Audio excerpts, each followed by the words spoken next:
Okay. The broadcast of the regular meeting of the Business Inspections, Housing and Zoning Committee will now begin. Thanks. Good afternoon, everyone, and welcome to the regular meeting of the Business Inspections, Housing and Zoning Committee for today, which is November 2nd. I'm Lisa Goodman. I am the chair of this committee. As we begin, I'll note for the record that this meeting has remote participation from members of the City Council and City staff, as authorized under Minnesota statute section 13D.021 as a result of the local public health emergency. At this time, I'll ask the clerk to call the roll so we can verify the meeting. Councilmember Reich? Present. Gordon? Gordon is here. Osman? Present. Ellison? Present. Schrader? Here. Chair Goodman? Present. There are 6 members present. Let the record reflect that we have a quorum. The agenda for today's meeting is in front of us. I'll begin with the consent agenda, which includes items 6 through 22 on the agenda.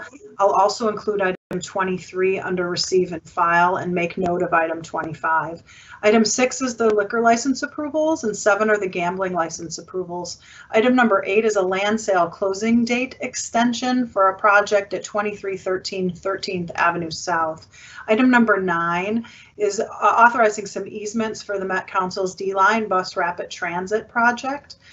Item number 10 is the Commercial Property Development Loan Fund loan to HWJ Property Limited Liability. This is for a project 1500 44th Avenue North. I'll note that we are going to have a summary of all of the projects funded under this fund sometime in the next few months. Item number 11 is decertification of the Grainbelt Brew House and Parcel C within specific tax increment financing districts. Item number 12 is a grant application to the U.S. Department of Labor for Employment and Training Services. Item 13 is a contract with Hennepin County for MFIT program for employment and training services. Item 14 are contracts with Build Wealth and the City of Lakes Land Trust relating to the Perpetual Affordability Housing Ownership Land Trust Program. Item number 15 is also contracts with Build Wealth MN and Neighborhood Works Home Partners, Neighborhood Community Housing for home ownership opportunity lending services. Item number 16 are appointments to the Minneapolis Workforce Development Board. Item 17 are appointments. These are actually reappointments for members of the Public Housing Authority Board. Under number 18 is the National Trust for Historic Preservation African American Cultural Heritage Fund grant for citywide community engagement. Item number 19 is approving the adequacy of the EAW for Duffy 2.0 at 300 6th Avenue North. Item number 20 is a rezoning on behalf of Habitat for Humanity for a project at 203 James Avenue North. Item 21 is setting a public hearing for the De La Salle bond issuance. Item 22 is also setting a public hearing for short-term rental ordinance. Both of those items will be coming up on November 17th, as will about 5 other major items, just so committee members and staff are aware of that. Item number 23 is the annual tax increment financing disclosure statement. And then I'll also note that there is an item number 25. This was returned back to staff. And we're returned back to the committee from the council meeting. And I am going to move in this consent agenda to move that item back to staff. Are there any items anyone would like to pull or discuss on items 6 through 23 and item 25? I'm looking in the chat to see if there's anyone who would like to speak, and I don't see any. So I will move approval and ask the clerk to call the roll on items 6 through 23 and moving item 25 back to staff. Councilmember Reich? Aye. Gordon? Aye. Osman? Aye. Ellison? Aye. Schrader? Aye. Chair Goodman? Aye. There are 6 ayes. That carries, and those items are approved. We'll move on to our regular public hearing, which is item number 1, Benedier Hall, and I will ask staff for a presentation. Mr. Velasquez, welcome.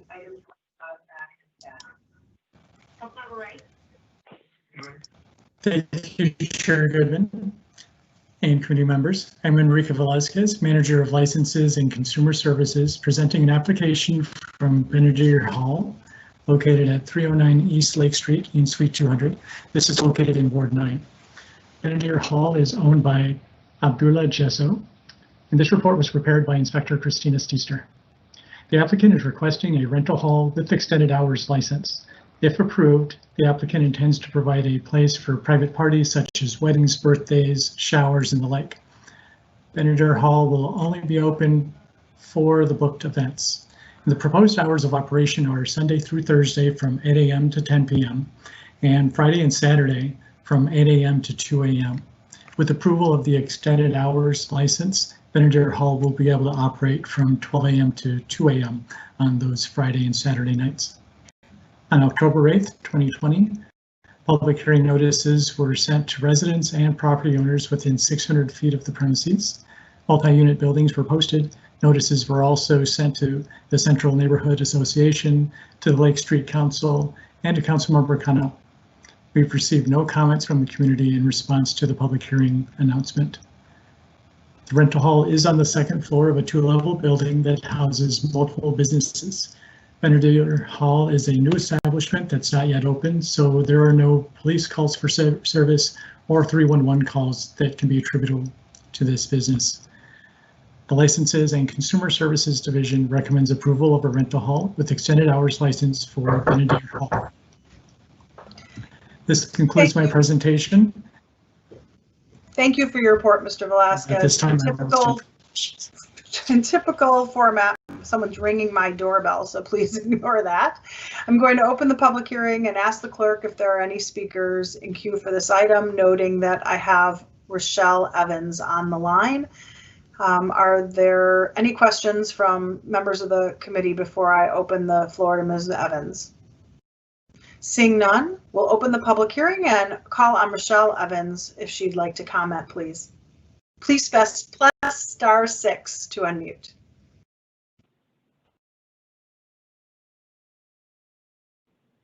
Hi, this is Rochelle. I actually did not have a comment. I just wanted to listen in on the meeting, so thank you. Thank you so much for listening in on the meeting. We really appreciate it. Let's see.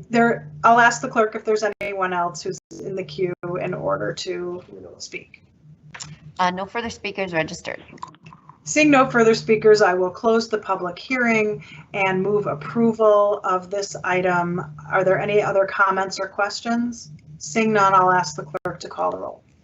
Councilmember Reich, Aye. Gordon, Aye.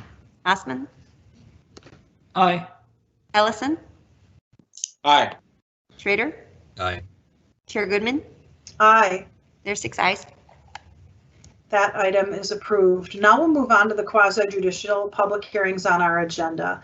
There are 4 of these public hearings with a long list of people who would like to speak. So I would ask each person who is speaking on their item to please keep your comments to 2 minutes. We will unfortunately have timing it and asking folks who cannot complete within 2 minutes to please do so.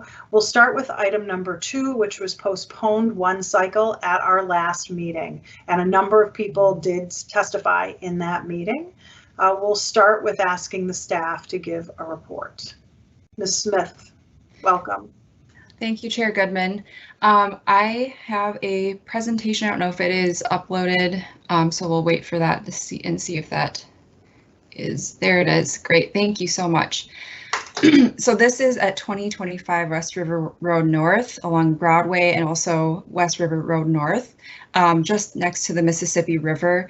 This is in the C3 zoning district. It has 3 overlay districts that cover it, and as a result of the overlay districts, the maximum height as of right is 2.5 stories, and the applicant is applying for a 7-story building here. Next slide, please.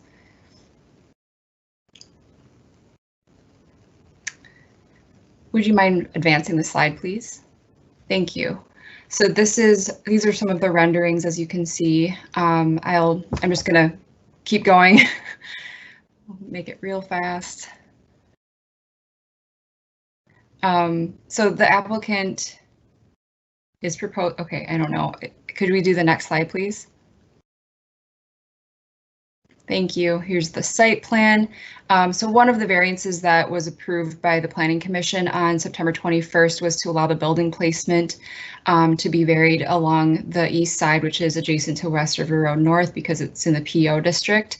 As you can see, there is some on-site parking access from one curb cut on the north side of the site, and it circles around to go into an enclosed parking area as well. And if you could advance the slide, please.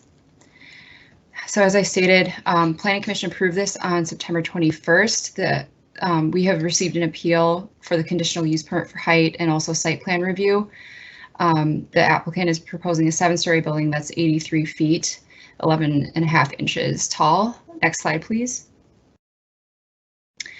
And so I have prepared a number of slides that address some of the conditional use permit findings because I think that's where a lot of the questions came up at Planning Commission and also with respect to the comments.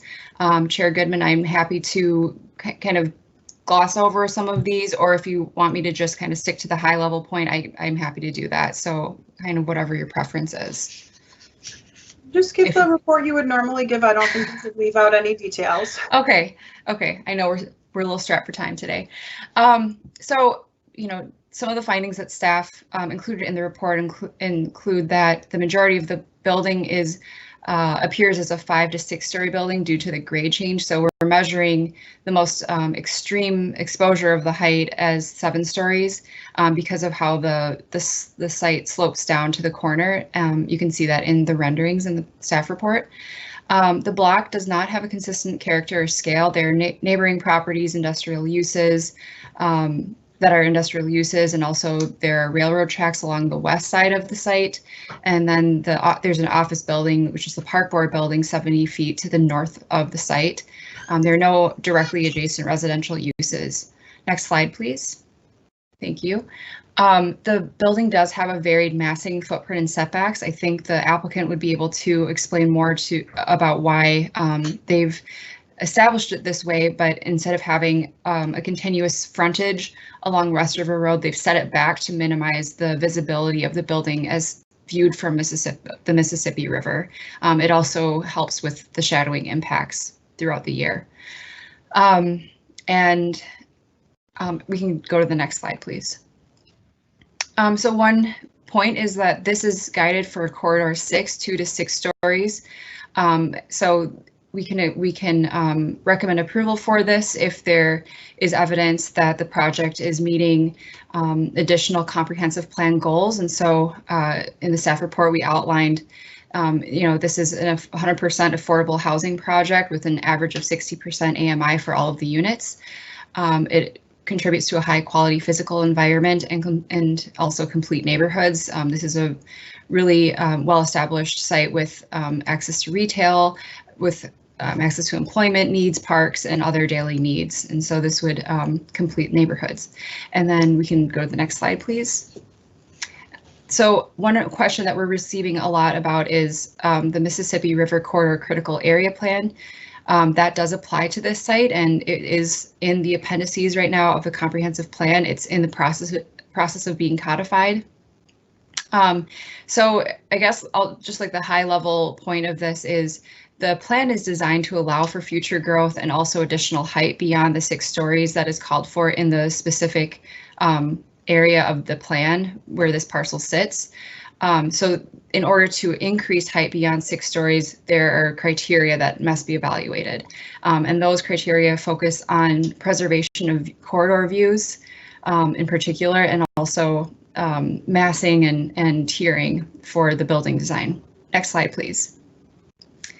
So here's just language from the code, from the appendices with the adopted code, and it says that the max structure height is 65 feet unless there are conditional use permit findings met. Next slide, please. So one of the things that you have to look at is the view sheds, and I'm going to actually go to the next slide already too. So an example of how this would be evaluated. So in this view from 26th Avenue North, you're looking at any view sheds from that park that would be affected. And this site would be located outside of that view shed. So we say that it's not impacting that. And that applies for the other 3 view shed corridors that are identified in the appendices. This site would be outside of all of those corridors. And that's one of the main criteria that would allow us to approve the conditional use permit for height to increase it. Next slide, please. The applicant has also varied the massing. As I said before, the building footprint has 2 wings that are perpendicular to the Mississippi River. The facade has a step back, and there's an increased setback from the river, and these are all consistent with the critical area plans criteria. And I think that's it. Let's go to the next slide, please. And that might be it. I think that's it. So I'll just conclude there. The applicant is here today, and as well as the applicant and the appellant are here today to speak more to any questions, and I'm happy to answer any questions as well. Are there any questions for Ms. Smith from members of the committee? Thank you very much, Mei Ling, for your report then. I'm going to proceed to open the public hearing. With this type of hearing, we will give the appellant an opportunity to make their case first. I know Natalia Madriga is probably on the call, so I would let you make your presentation first. If you can limit the amount of time, that would be great. And then I'll give the project applicant an opportunity to present their case, and then we will hear from members of the public. So I would first call on the appellant. Is she here? Please press *6 to speak.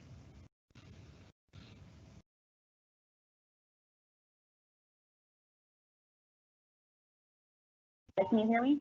We can, ma'am. Thank you for being here.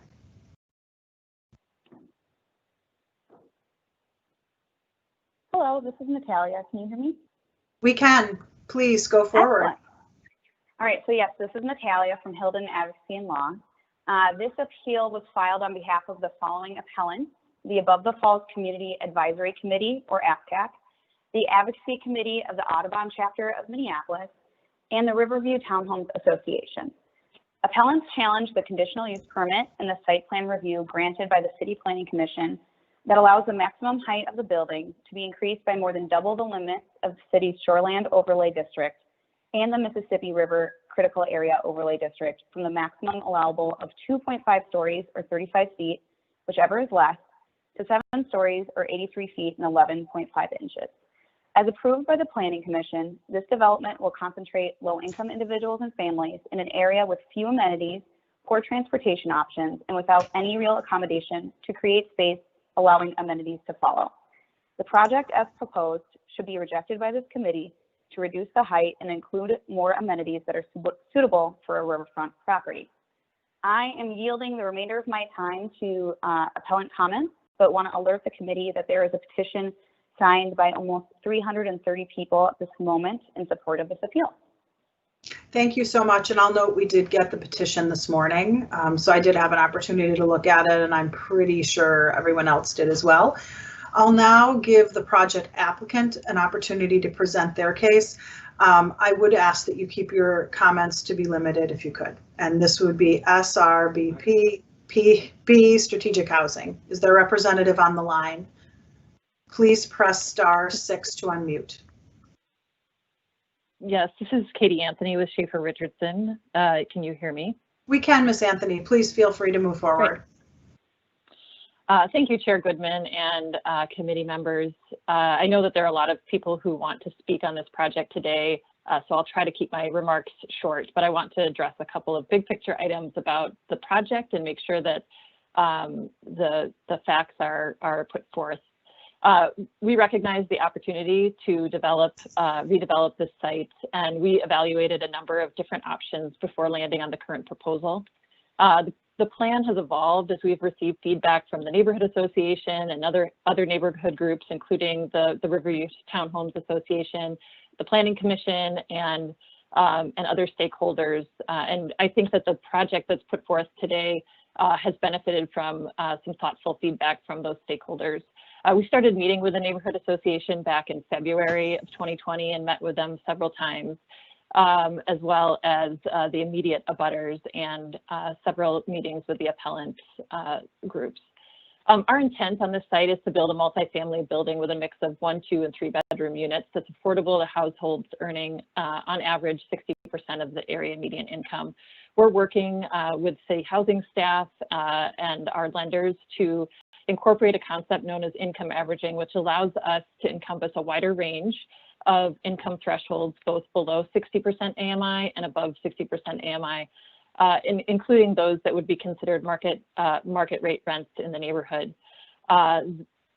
This building will have comparable amenities to what we offer in our market rate buildings, including in-unit laundry, some units that have large balconies overlooking the river. We'll have a fitness room and a community room with a kitchen. We'll have an indoor activity area for kids as well as an outdoor playground space. We'll have co-working type spaces for people who are working from home or doing schoolwork from home who need a space that's outside of their apartments. We'll have on-site professional management, management office, as well as facility management. And we'll have an outdoor patio that overlooks the riverfront. This project is in the North Side Green Zone, and we're designing the building with sustainable features, including energy and water efficiency and healthy indoor building materials, as well as it being solar ready. We're also managing our stormwater on site through a variety of mechanisms to not increase stormwater and runoff from the site. The project fills a niche that doesn't exist in the neighborhood currently, including high quality new workforce housing that's along the riverfront. And I just want to clarify one more point. Based on some feedback from the community, we have incorporated a commercial oriented space along Broadway that's about 1,600 to 2,000 square feet.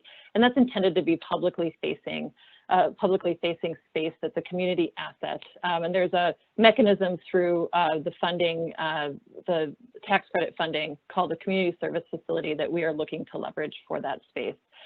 We're hoping to lease it out as a commercial type space, but like many projects at this stage, we have not landed on what that specific use will be. But there are a wide range of commercial uses that are allowed in the C3A zone. And so we've spoken with office users, retail users, and food users so far. But given that this project is so far out from delivering, it is early to have identified and landed on a specific user. We've heard the desires in the neighborhood to have a commercial space and are striving to do that in a creative way while working within the constraints of the site itself and the financing.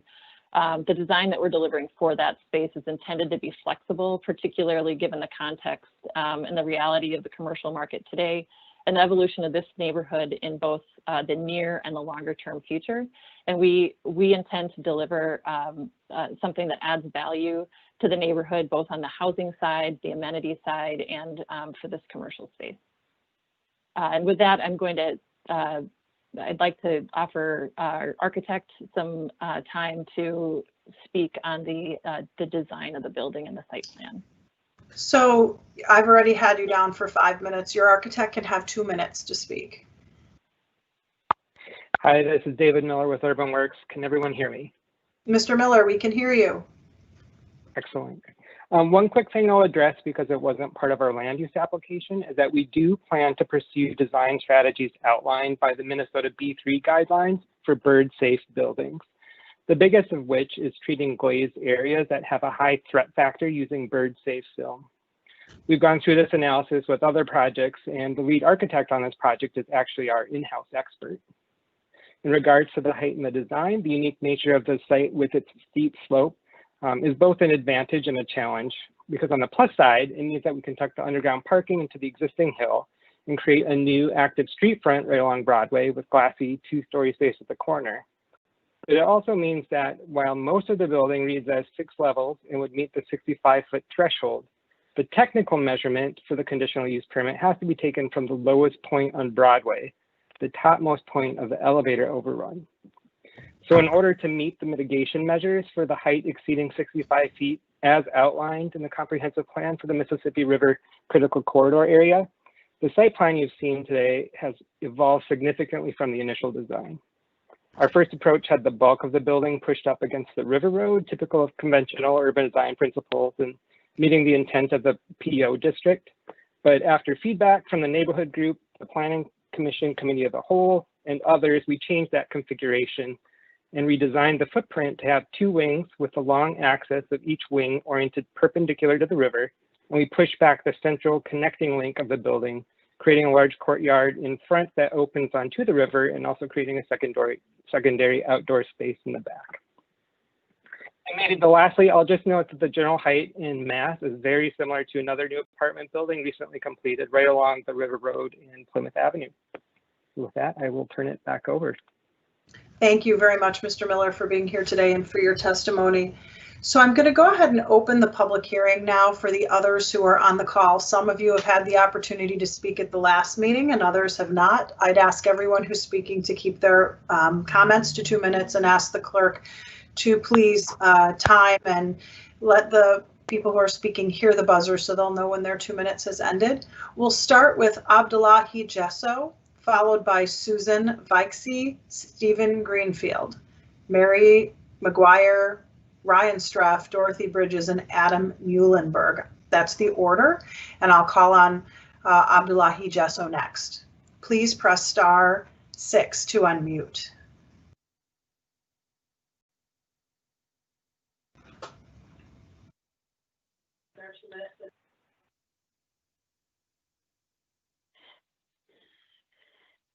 Hello, this is Hello. Mary McGuire. Mary, we're waiting on Abdullahi Jesso. We'll give them one more moment and see if we can get them on the line. Please press *6. And then the next person would be Susan Vaikse. Is Susan on the line? Please press *6 to unmute. Hello? Can you hear me? Who is this, ma'am? This is Susan Dixie. Hi, Susan. Why don't you go ahead for your 2 minutes? Okay. This is the first new major development in the upper riverfront in the critical area. On this particular site, the critical area is only 2 blocks wide. It's a very unique site and unlike any other in the city. As the proposal now stands, it's going to set the precedent to allow all future river development to circumvent the height ordinances of the critical area without any attention to the river. Why have specific ordinance regulations and policy from such plans as the 2040 above the falls, critical area, shoreline overlay district if you're not going to follow them? The current height is going to 42 feet, not 65, and the apartment building that was referenced is south of Plymouth, which is in the urban core district, not the urban mixed district, which we are. These documents have been created, and the decision-making process of the policies just mentioned took many years of professional expertise as well as volunteer hours.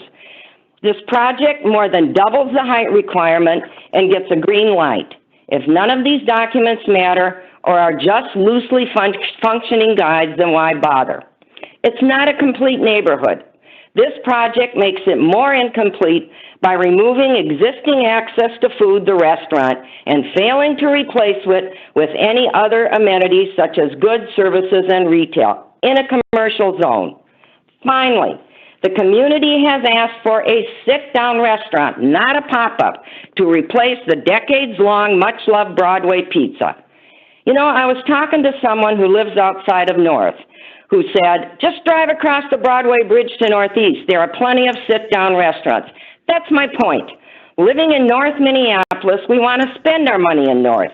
How many other neighborhoods have asked for a sit-down restaurant? It's just sad that this is something we have to ask from the city council, like we don't deserve it because of our zip code. It seems amenities other areas of the city enjoy don't belong here. Please support this appeal. Thank you. Thank you for your testimony. We'll next call on Stephen Greenfield, followed by Mary McGuire. Mr. Greenfield, please press *6 to unmute. Can you hear me? We can, sir. Thank you for being here today. You have 2 minutes. Can you? Hope you can hear me. This is We can. Stephen Greenfield. I'm representing the Advocacy Committee of the Audubon Chapter of Minneapolis. Our coalition of local bird conservation groups opposes the Planning Commission's approval of this 7-story building at 2025 West River Road North. We recognize the urgent need for affordable housing in Minneapolis, and we support the construction of environmentally friendly housing in appropriate locations throughout the city. In this location, however, granting a conditional use permit to exceed the maximum height allowed in the Shoreland Overlay District would alter the scale and character of the area and negatively impact the Mississippi Flyway, which is a major migratory bird corridor of international significance. Granting exceptions so far beyond the regulatory limits would render those regulations meaningless. Approval would also undermine the city's participation in the Urban Bird Treaty Program. The main goals are to protect, restore, and enhance habitat for birds, reduce hazards, and to educate and engage citizens in conserving birds in their habitat. As the Fish and Wildlife Service says, and multiple recent studies have demonstrated, conservation, quote, is not only good for the birds, but also for the health and well-being of people living in and visiting our cities. But the project would increase the deadly threats to birds of light pollution and glass collisions in the flyway and set a terrible precedent. We urge you to require changes to this proposal that will support rather than undermine the city's regulatory framework and participation in the Urban Bird Treaty Program. We're not asking to create new rules. These are the city's own existing regulations, and this is not the place to waive them. Thank you. Thank you for your testimony. We'll call next on Mary McGuire, followed by Ryan Streff. Ms. McGuire, I know you're here. Please press *6 to unmute. This is Mary McGuire. I'm representing the Above the Falls Community Advisory Committee. We are in support of housing in this location, but we also have some concerns, and I will focus on a few. This proposed development would be in an exceptional site next to the Mississippi River and the Above the Falls Regional Park, with incredible views of downtown Minneapolis. But this project, as designed, is not high quality or distinctive and seems to ignore this fabulous location. The proposed development also limits housing options and does not provide access to significant employment, retail, or healthy food via walking, biking, or public transit. We urge you to deny the CUP to allow excessive height for this project and to encourage a mixed income, mixed use approach for this building. Thank you for listening. Thank you so much for your testimony. Next would be Ryan Streff, followed by Dorothy Bridges. Mr. Streff, you have 2 minutes. Please press *6 to unmute.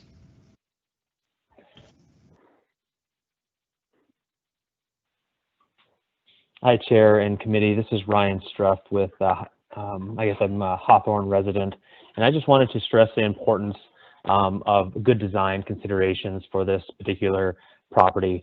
As you know, the Mississippi River is one of the greatest rivers in the world, and it deserves a built environment that has a thoughtful urban form and also needs special considerations from the city. In terms of the design, this is a gateway to North Minneapolis. We need to look at it as the riverfront and needs to have pedestrian design.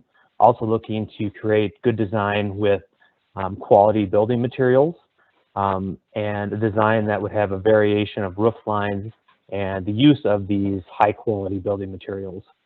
It needs to be modern yet timeless type of construction, and it needs to be integrated with the natural elements of the riverfront. Based on the design that's proposed by Schaefer Richardson, I do not find that after reviewing this particular development and proposal for the Broadway Pizza property, that it does not have creative facades or architectural design elements to achieve pedestrian-friendly or riverfront facade composition. It also does not provide a variety of roof lines to emphasize building entrances, building corners. It, in a sense, just has very large, mundane sections of the structure.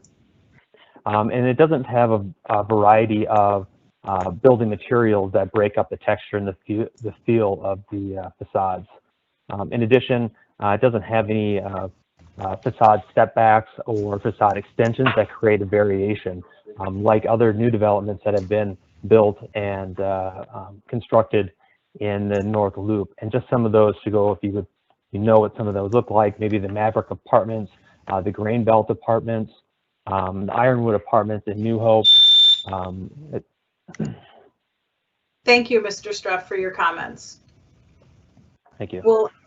We'll ask Ms. Bridges to please press star and unmute. You also have 2 minutes, followed by Adam Mullern. Thank you. Thank you, Chair Goodman. Can you hear me okay? We can, Ms. Bridges. Thank you. Thank you. Well, good afternoon, Chair Goodman, council and committee members. We've talked a great deal about the site and why we are supporting this appeal. It's come to our attention that there's a group in South Minneapolis that's organized a campaign regarding our appeal for the Broadway Pizza site. Our appeal is not against increased affordable housing, but against any project in North Minneapolis that refuses to take our community needs into consideration. We are concerned about the accountability of this group, as there are only a partial address listed in their message. It is not clear who directs the organization, and it seems intentionally vague. We ask that you prioritize the voices in our community in any decision you make, instead of those in South Minneapolis who do not live here and do not understand the lack of community amenities and need for a balanced tax base. We have the ability to advocate for projects, and they have the ability to advocate for projects in their area, and we should be granted the same opportunity. Again, we're asking for parity for an area that needs special attention and consideration, as well as increased investment. There should be more scrutiny in North Minneapolis developments compared to projects in other parts of the city, not less. I'm tired of developers coming to our community and telling us what we deserve. They come to us not to empower our ideas and needs for our neighborhoods, but to tell us to accept whatever vision fits their narrative of North Minneapolis. The variances and conditional use permit granted by the City Planning Commission was in no way justified. Please support our appeal and work with us to make this project work for our community. Thank you. Thank you, Ms. Bridges. Is Adam Muhlenberg on the call? Please press star 6 to unmute, sir. Hello. Hello, this is Adam. Can you hear me now? We can hear you, sir. Thank you. Hello. Thank you, Chair, and thank you, committee. My name is Adam Mullenberg. I'm with the Mississippi National River and Recreation Area, a unit of the National Park Service in St. Paul. We have had some concerns about the development in regard to the building height and how that will affect future development along the Mississippi River, especially in this neighborhood. We are very pleased with the amount of thought the City of Minneapolis has placed in their draft 2040 plan regarding the Mississippi River Corridor Critical Area, which shares our park's boundary. The effort to divide the urban mixed district into 3 sub-districts, restricting building heights based on proximity to the river, demonstrates the high regard the City of Minneapolis places on the Mississippi River. The max height for a structure of 42 feet in urban mixed area 2, which 2025 West River Road falls in. In regards to the public river corridor views, the City of Minneapolis lists the views from Sheridan Memorial Park as one of their established views. This location is directly across the river from 2025 West River Road. I just wanted to mention this, as the briefing made it sound as if the building would not be visible from any of those public views. We request you consider the importance of the river, its views, and the public's interest while considering this and future developments along this national treasure. Thank you. Thank you very much for your testimony. I'll ask the clerk if there are any other members of the public who have signed up to speak to this item. No further speakers on item 2. Okay, seeing no further speakers, I will close the public hearing and ask members of the committee what their thoughts are, starting with Councilmember Ellison. Thank you, Chair Goodman. I really appreciate it. And thank you to all my constituents who came on to voice their opinions. And thanks to the developer for coming and offering some clarity to some of the concerns that were brought up. I'm going to run through some of the very real concerns that I had, that I wanted to make sure were addressed, and then I'm going to make a motion here shortly. One of the concerns obviously was about bird safety and the building height. I heard that loud and clear from the neighbors when I met with them a week ago, and so that was something that I wanted to make sure that I asked a lot of questions about. The conversation about amenities, specifically for children, the use of a playground and play areas was something that came across very clear to me from the neighbors, and I wanted to make sure that was addressed, because neighbors are right that we deserve to have quality buildings in our community. I think that the concentration of sort of 60% AMI, a lot of the neighbors were under that impression. And if it was just going to be 100% at 60, I would have thought that was a little bit lazy. But after talking to the developer, I think that they've carved out a good plan there. And the facades in the green space. I think it's really important that we not just put a big brick all over all the way up to the corner. But I see that there's a lot of green space. There's patio space, and there are balconies on the building. I had a chance to I'm not an expert on bird safety, obviously, but I did have a chance to get some understanding of the B3 guidelines for bird safety. The developers are committed to building the building in that way and making sure that birds aren't slamming into the building the way we've seen in some other buildings. And so, I think that it's hard to know what to do about a bird safety issue when it comes up building to building. I'd love for us to be able to have a better understanding of that. But from the B3 standards, I think that the developer is definitely taking the issue very seriously. When it comes to the playground, there is going to be a playground, both outside and an indoor play area for kids. The developer did a good job of mentioning some of the other amenities and ensuring that we're not going to have a project that leaves these residents hanging without a lot of amenities. And I think the big thing that I really want to stress is the affordability levels and the idea of mixed income.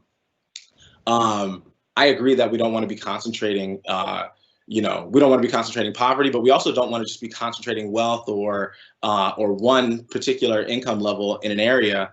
And by utilizing income averaging, the developer doesn't only propose to have 60% AMI at the site. They're proposing to have, to my understanding, so far, 80%, 70%, 60, 50, and 30% units on the site. Not only is that mixed income, I actually think that's an incredible range of incomes that we're seeing on a site that we don't often get with every project. And so I just wanted to reassure the neighbors there that this is not going to be a site that is concentrating one income level in total on the site, but in fact has that range of 80, 70, 60, 50, all the way to 30. The one thing that I do want to address that I think that the project has not built in enough substance for is the mixed use. And so I know that there is some community space that can be activated. I also want to say that Broadway Pizza did approach this developer for the sale. Broadway Pizza was asked to be a part of this project and denied, and so I understand that the developer does not have a tenant ready to go in that space, but I do feel like we need a little bit more teeth when it comes to ensuring that we don't lose this asset. And I think that based on, 1 block away, you have Prize Brewing and a climbing gym. I think that commercial space can and continue to sort of decline to be a part of that. And so I'm going to make a motion sort of granting in part and denying in part. And I want to thank the city attorneys for helping me sort of troubleshoot some of this direction as well. And so I'm going to deny the appeal, adopt findings and facts, and direct staff to adopt findings and facts contained in the CPED staff report, and approve the applications with the following additional condition imposed on the site plan. And so this would be new condition number 6, that the 2,025 square foot multi-purpose space on the ground floor shall be occupied by a publicly accessible commercial use consistent with the comprehensive plan policies for goods and services corridors. And so that's, I think that's going to get us to a place where we have a little bit more teeth in being able to pursue a food use, especially in an area that is a food desert. I know that the grocery store nearby, Cup Foods, is recovering from the unrest, but isn't at full isn't fully operational. And I know that we need more food uses in North Minneapolis, not less.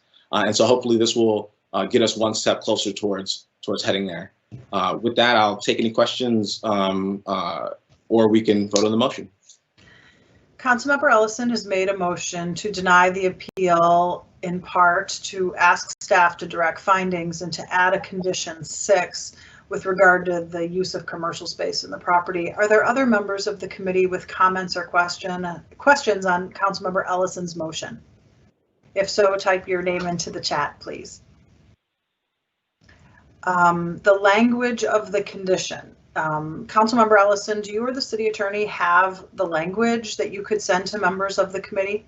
Yes, I do have the language. Either I or the attorney can send it to the committee. So. Okay, so hopefully that will happen fairly quickly. Maybe you could explain it one more time just so Councilmember Gordon and all the rest of us can track it. Yes, absolutely. So, so there is a multi-purpose space to help achieve a community service function in the building. I think that function should be a goods and services should sort of be consistent with the goods and services corridors policy in the comprehensive plan. If that hopefully answers any questions. And obviously, Councilmember Gordon, if you have any more questions, feel free to shoot them. Yeah, now is fine. Okay, so just to clarify, Councilmember Ellison has suggested that the comments of the appellants he agreed with and feels that the 2,000 square feet of multi-purpose space should be occupied by a publicly accessible commercial use such as a restaurant or retail of some sort, and has made that condition number 6. At the same time denying the rest of the appeal and asking staff to draft findings. Is that clear to everyone on the committee? Okay, seeing that that is clear, I'm going to ask the clerk to please call the roll. Councilmember Reich? Aye. Gordon? Aye.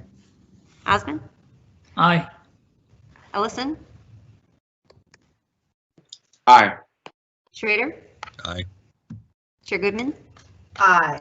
There's 6 ayes. Thank you, Madam Clerk. I see, but I can't scroll screens. The city attorney had something to say via email. I'll just see if he wants to say something now, or I can address it in an email as soon as the next item begins. Mr. Fussy, did you have something you wanted to add? Madam Chair, I simply sent via email to the committee members the wording of Councilmember Ellison's motion. Thank you very much. We'll then move on to item number 3, which is a variance appeal by Chad Dittman on behalf of Twin Cities Habitat for Humanity with regard to a property at 164 Cedar Lake Road, 217 James, 213 James, 205 James, and 203 James. We'll ask Mr. Crandall to please give his report.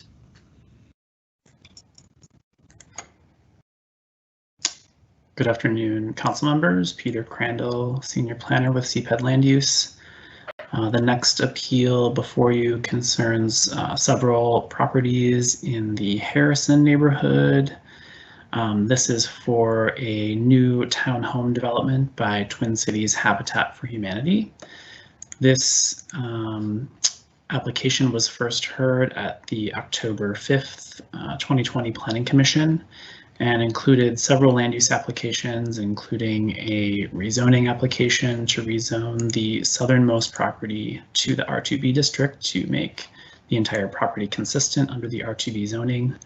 Additionally, a conditional use permit was approved to allow a cluster development and a conditional use permit to increase the maximum height for a cluster development from 2.5 stories to 3 stories. And then several variances to the yard requirements, which were applied for by the applicant, all of which were granted except for one variance of the south interior side yard along the south property line. And if we could go to the next slide, please.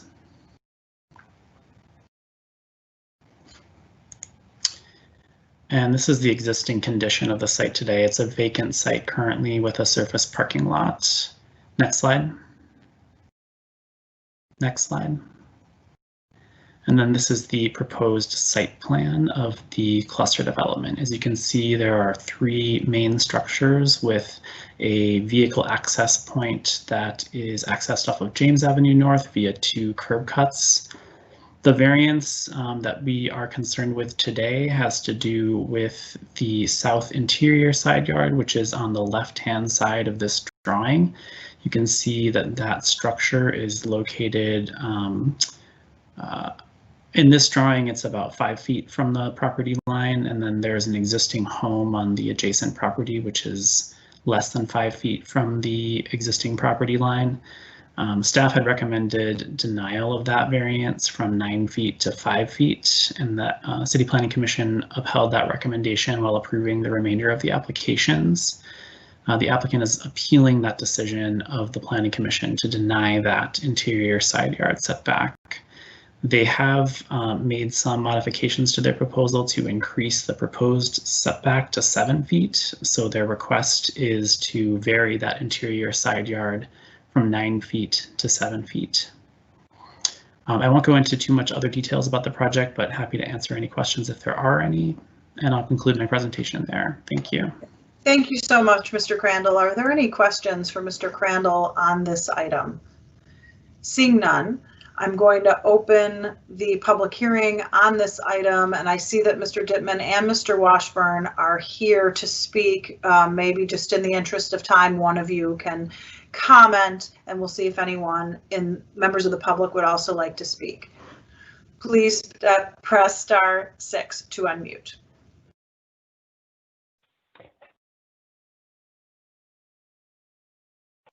Either Mr. Dittman or Mr. Washburn.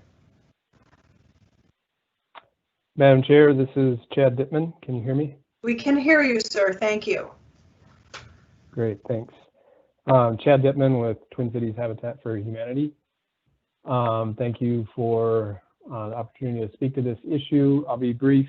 The appeal is to correct a mistake on our part in not updating the plans in time for the Planning Commission meeting. So what they were voting on was a 5-foot setback. What we need is a 7-foot setback or a 2-foot variance. I hope that my letter made the case that the 2-foot variance is not out of keeping with the nature of the area being a fairly high density location as it is. I'll just leave it at that and happy to take any questions you might have. Thanks. Thank you so much for being on the call today, Mr. Dittman. Mr. Washburn, do you have anything you'd like to add? I see you're on the call. Thank you, Chair Goodman. Thank you, Chair Goodman, committee members. My name is Jeff Washburn, Director with the City of Lakes Community Land Trust. Just calling to voice support for the variance request. This would allow us to stay with the current proposed 17 units versus 16 units. All these units will be targeted at households earning less than 60% AMI. There's a chance that, and we're working toward even getting that target lower. That stated, our ability, I think, is diminished if we had to go down to 16 units for this particular development. As you all are very well aware, every unit counts, and with the long-term affordability tied with Habitat and Land Trust, that would not just be for today's buyers, but for future generations of low-income households. In an already gentrifying neighborhood, we see this as a really good opportunity to create and preserve long-term affordable ownership units. Thank you. Thank you so much, Mr. Washburn, for being on the call. I'll ask the clerk if there are any additional speakers in queue on this item. No further speakers registered for item 3. Thank you. Seeing there are no additional speakers, I will close the public hearing and call on Councilmember Ellison. Thank you, Madam Chair. I'm going to allow Councilmember Schrader to make a few comments as he was on Planning Commission. Councilmember Schrader, please. Thank you, Madam Chair. I'd like to move approval of this appeal. For my colleagues, a little bit of background. Some of the issue was just there are easements right in the property, as well as a very major grade change, making that some of what would seem like a very easy adjustment for the plan be actually really difficult. This is for a handicap accessible unit in an affordable area within an affordable project. I'm highly supportive. Really want to thank Habitat as well as the City of Lakes Land Trust for all their work on this. And yep, that's all I have. On Councilmember Schrader's motion to approve the appeal, are there any further comments or questions?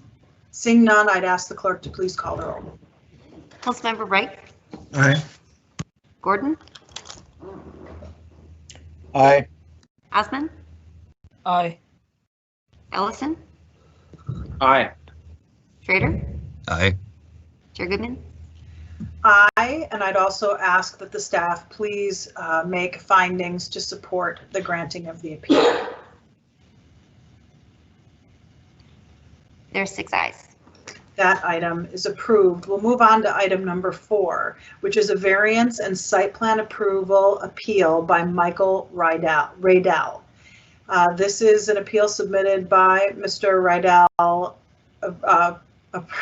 about 5 different items, site plan approval and 3 variances for an existing building. I'll note for the record, there was an error in the agenda with this item that was fixed just this morning. It originally listed Michael Margulies as the appellant, but he's actually the project applicant. The appeal was submitted by Mr. Radell. I'll ask the staff, Mr. Liska, to please give his presentation. Thank you, Chair, Commission members. This item before you is an appeal of the church conversion located at 1219 West 31st. This application went to HPC as well earlier this year. It received historic designation earlier this summer. After moving through that process, they went before Planning Commission. They sought 4 variances as well as site plan review. Those variances to reduce the south interior side yard for a 2nd floor patio, to reduce the west front yard for a 2nd floor patio, to reduce the east interior side yard for the trash enclosure, and to increase the maximum permitted impervious surface coverage on the site. A little bit about the site. It is 1 block south of Lake Street, 2 blocks east of Hennepin. The parcel is consisting of 2 standard size city lots, just over 11,500 square feet. And it is a reverse corner lot with a home fronting West 31st Street to the east there. We can go to the next slide, please. Here is the existing building on site highlighted, as well as the proposed ADA ramp. As you can see, the existing structure on site occupies a significant amount of the available space on site. So this structure will remain. Much of the work is proposed to the interior. There are a few minor exterior alterations as well. We can go to the next slide, please. The ADA ramp shown on the red circle on the top, that is associated with the increase in the impervious surface coverage. The existing impervious surface coverage for the site is at 84%. This new ADA ramp associated with converting the church to 34 dwelling units will bring the impervious surface from 84 to 85%. The previous trash location was in the front yard along Fremont Avenue. The applicant is proposing to relocate that trash to the east interior side yard. That is a side yard as opposed to a rear due to the reverse corner. That requires that interior side yard variance. We can go to the next slide, please. Then there are 2 proposed patios. HPC authorized the exterior change in creating new doors that accessed a flat roof section. We can see those two doors on the north side of both patios. The patios, however, are in required yards. The patio on the left side is at 14.24 feet. The R2B zoning district has a front yard setback of 20 feet. Worth noting is that 14.24 feet does align with the house to the south. The interior sides as well are proposed at 5.5. For this R2B zoning district with a 3-story, they'd be looking at an 8-foot required yard. So there is a parapet wall there that will dampen a significant amount of that sound. But again, 8 feet is required, and they are proposing that at 5.5 feet. We can go to the next slide, please. This demonstrates the exterior of the church. On that top left, there will be a new ADA ramp in that location. Aside from that, most of this site will remain as is. They're opening a few new windows. I know there's some in the bell tower, etc. HPC has reviewed and approved all of those exterior changes. We can go to the next slide, please. On that middle photo, you're able to see that flat roof. That would be the second floor patio closest to Fremont Avenue. Next slide, please. Then that middle photo again, you can see that flat roof section with the parapet wall. That would be that second patio proposed. So we can go to the next slide. Then there's the view along the alley. The applicant has proposed that trash location along there, respecting the 20-foot setback off of West 31st due to the reverse corner. That will largely look the same as well. Next slide, please.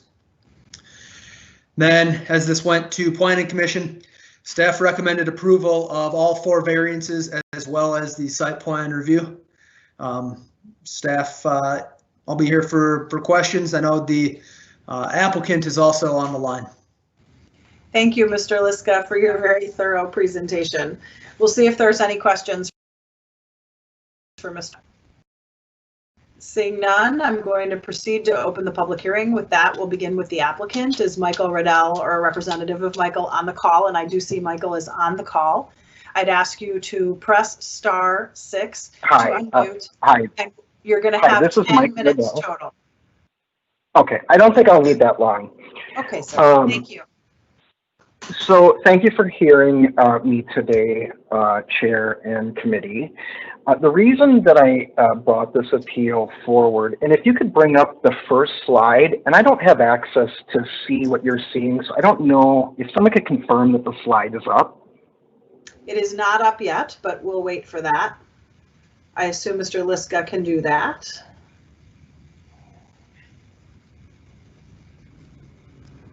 We're working on it. Yeah, can we get, thank you. I think he's, the first slide, I don't think he means a letter. Do you mean a letter, Mr. Riddell? You mean It's a an picture email? of the patio setback? So the first slide is an email exchange between Andrew and myself. Is that what's present? It is. Okay, thank you. So I contacted Andrew prior to the report's completion and listed some of my concerns about 2 areas. One would be the patio setbacks, and 2 would be a grandfathering of the trash location on the Fremont side, not the alley side. Historically, I'm sorry, I'll wait for that for a moment. So in the email that I received back from Andrew, he pointed out 2 things. One, that staff has concerns over the setbacks of the second floor patio and will be conditioning the patio be inside of the required yard. The second thing that I want to bring your attention to is the previous location of the trash was a large concern, and staff worked with the applicant in getting it located to the proposed location, which is the alley side, the east side of the property, which is significantly better than the previous location just outside the front yard. Historically, the trash for the church was always on the alley side at the southeast corner. And in 2017, in the winter, the church had a couple of boilers go out, pipes froze. They brought in a receptacle to do some construction work. That remained for a couple of years and then was removed. The reason that I bring this up is in part of the staff's report, it lists that the trash container will have a grandfather clause with no screening on the Fremont side. And that's what I oppose related to the trash. I'll go into a little bit more detail on some of the staff points regarding why the trash should not be located on the Fremont side or be grandfathered in. Can you go to the next slide and confirm?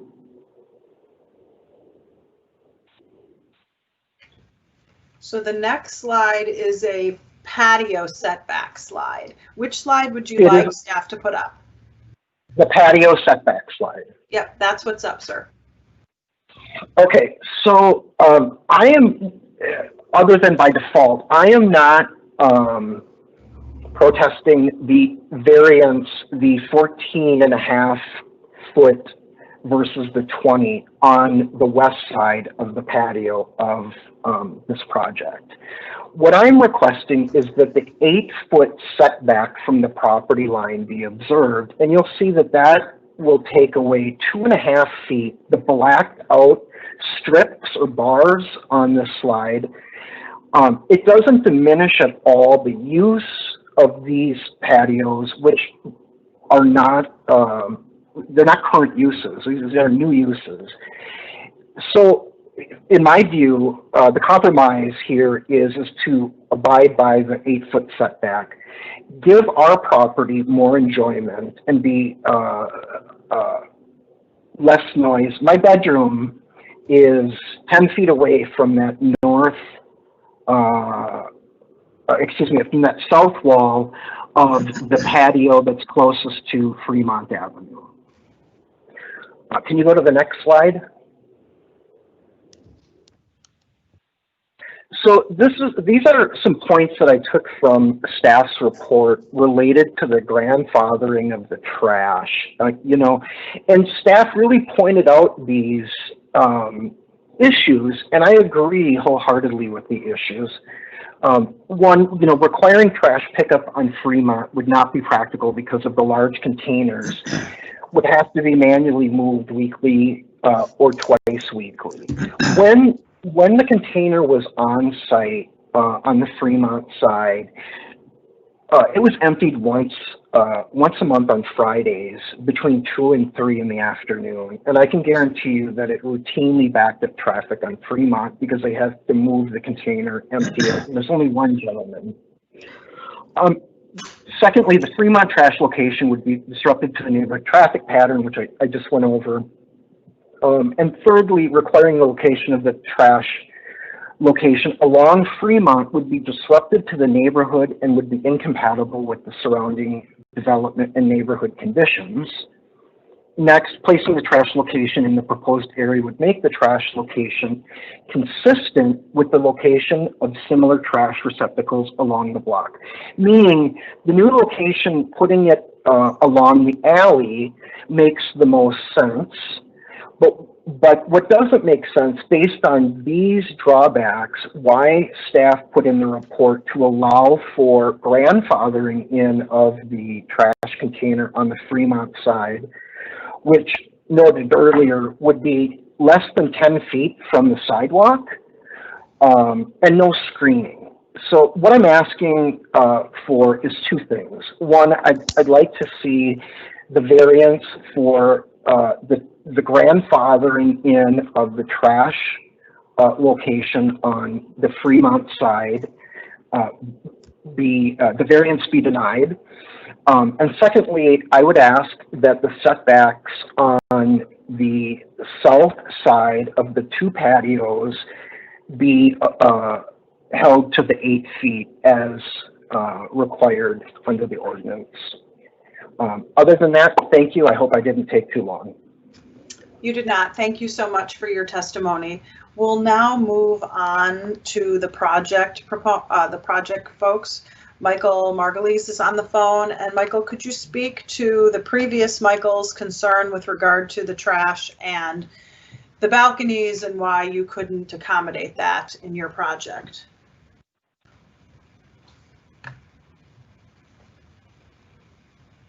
Mr. Margulies, are you on the line, sir? Yes, I am. I'm going to actually ask our project architect, Nick Stoddard from DJR Architecture, to assist in that. If you could let him open his microphone. Sure, he can press *6 to speak as well.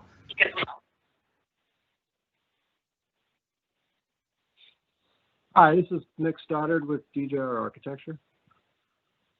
Thank you for being on the call. You're signed up to speak in the public hearing. You can say whatever you'd like for a couple of minutes, but I'd like to know why, in particular, you can't move the wall of the balcony back a couple feet to accommodate the next door neighbor.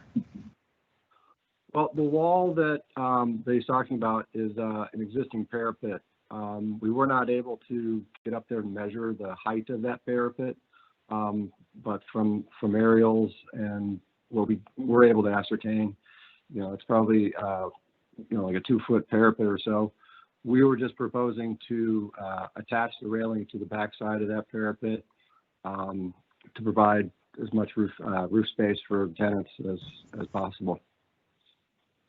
Okay, and then can you also address the trash location and screening issue? Why wouldn't the owner want to screen the trash? I guess I'm not quite sure what his opposition is to that particular variance. The variance has to do with, and Andrew can speak to this as well, has to do with the trash's location along the alley from 34th Street, or 31st Street, sorry. That had to be, I believe it was 20 foot or something like that. But we did work with planning staff in making sure that we did locate the trash in the alley because it's the more appropriate place for trash pickup, and it will be screened by fencing, and it's really about how far it is back from 31st Street. Okay, so your understanding of the site plan is that it will be screened. Correct. Okay, I think the initial appellant didn't feel it was going to be screened, so I just wanted to clarify that. Mr. Margulies, do you have anything you'd like to say in your opportunity during this public hearing as the project owner? I am not the project owner. I'm the applicant. Mr. Farrell from the Northland Real Estate Group is the owner. But on behalf of the applicant, I think Mr. Stoddard has emphasized why we moved the trash enclosure. It just makes a lot more sense. We've now pushed it back further into the alley. It will be screened. It seems like that, and that's consistent with what the other trash pickup is in that neighborhood. It all goes through the alley. So I think that we found the logical and best solution for the trash pickup on this site. Okay, is there anything else you'd like to add? You were signed up to speak. I certainly am happy to give you a couple minutes to speak to your project. Thank you, Chair Goodman. I think the two issues have been covered. Okay. If there's no one else signed in to speak, and I will clarify with the clerk that no one else is signed in to speak. Excuse me. Could I clarify one point? It seems like it was misunderstood regarding, I don't have an issue with the trash or the screening on the alley side. My issue is specifically with a line in staff's report that grants grandfathering rights without screening to put trash in a second location on the Fremont side. So I really want to clarify and make sure people understand the alley side is not the issue. It's the line in the report that says grandfathering on the Fremont side and no screening. Okay, thank you. Thank you. Mr. Liska, would you mind addressing this before I think before you address this, Mr. Liska, I'd like to close the public hearing if the clerk can confirm that there isn't anyone else to speak. No further speakers registered for item 4. Thank you, Irene. Then we'll go ahead and close the public hearing and call on Mr. Liska to explain the Fremont issue. Thank you, Chair. The report was noting that the existing curb cut and concrete pad along Fremont has grandfathered rights. With this site plan review, they are eliminating the curb cut, eliminating that pad, in bringing their impervious further down and relocating that to the alley. There will be no trash pickup along Fremont. Thank you, Mr. Liska. I do very much appreciate that clarification. Hopefully, Mr. Riddell will also. And then we will go ahead and see if there's anyone who would like to make a motion or a comment. Councilmember Schrader. Thank you, Madam Chair. I will move to deny this appeal. We've seen this project a lot, and I really appreciate the developer as well as the neighbors weighing in on this. It is a difficult site because of the preservation of a historic building, which I was excited to see that it is being preserved and put to a new use. But I think that a lot of these concerns we've addressed. I think we've learned from hearing from the neighbors and their concerns, but I again will vote to move to deny this appeal. Councilmember Schrader has moved to deny the appeal. Are there other questions or comments on that motion from anyone else on the committee? Seeing none, I'd ask the clerk to please call the roll.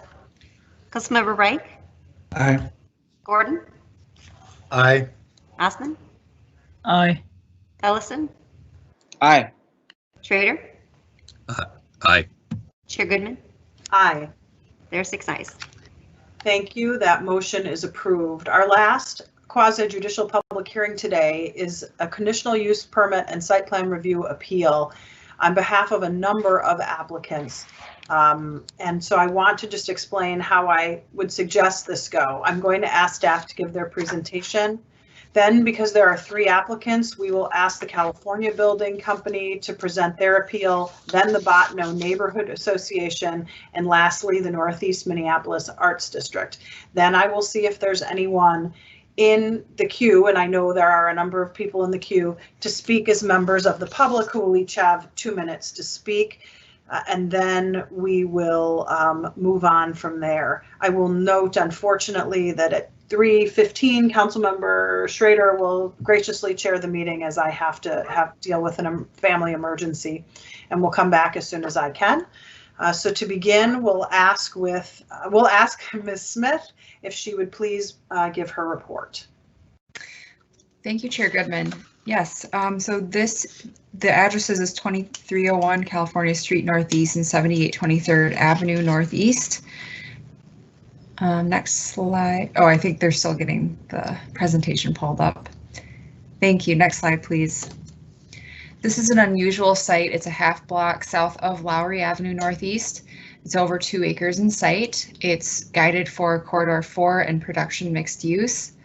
Currently, it is in the I-1 zoning district, and the applicant is requesting to add the industrial living overlay district to allow dwelling units on this site. And that's number 24 on the agenda today, and that will be reviewed separately. Next slide, please.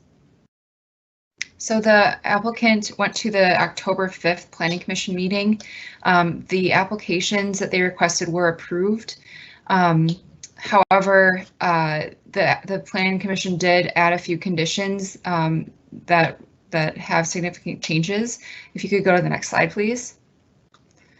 So this is the original design that was shown to the Planning Commission. On the left side of the screen, which is oriented toward the north of the site, that's where the mixed-use production space was proposed, with the residential lobby being on the south end of the site.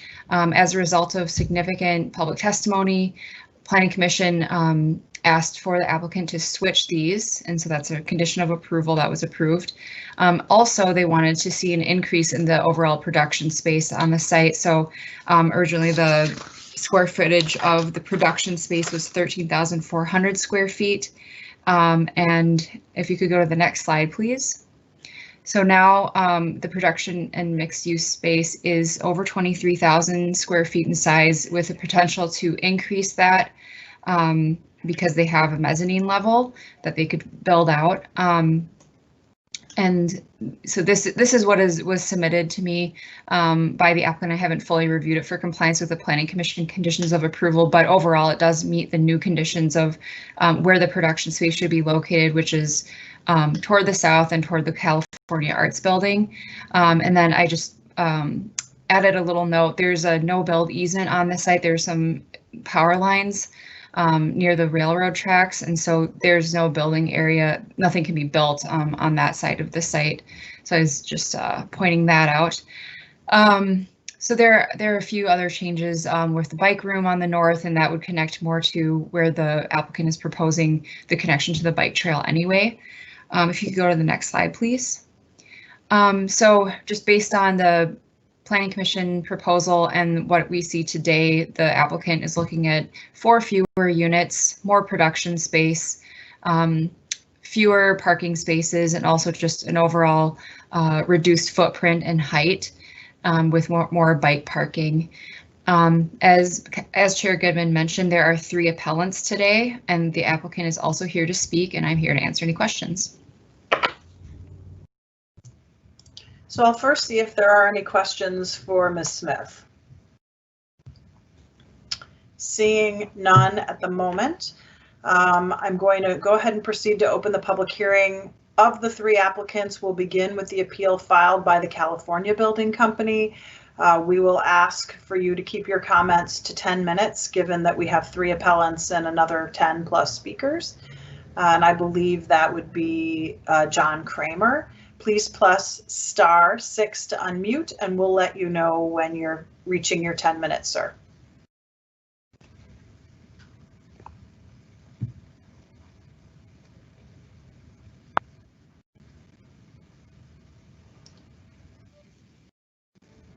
I'll once again invite Mr. Kramer or Ms. Young as the California Building appellants to speak. Please press *6 to unmute.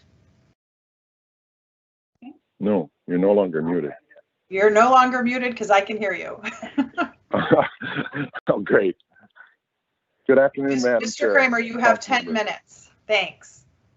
Thank you. I'm penciled in for less than that. I'm John Kramer. I oppose this project for 3 reasons. First, the zoning change from industrial to industrial living overlay district does not fit into the zoning code as written.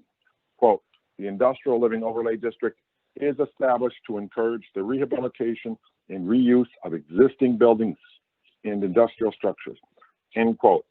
There are no existing structures, however, at this site to rehabilitate. There is no mention of vacant land in this section. Thus, the zoning change on vacant land is outside the purview of this law.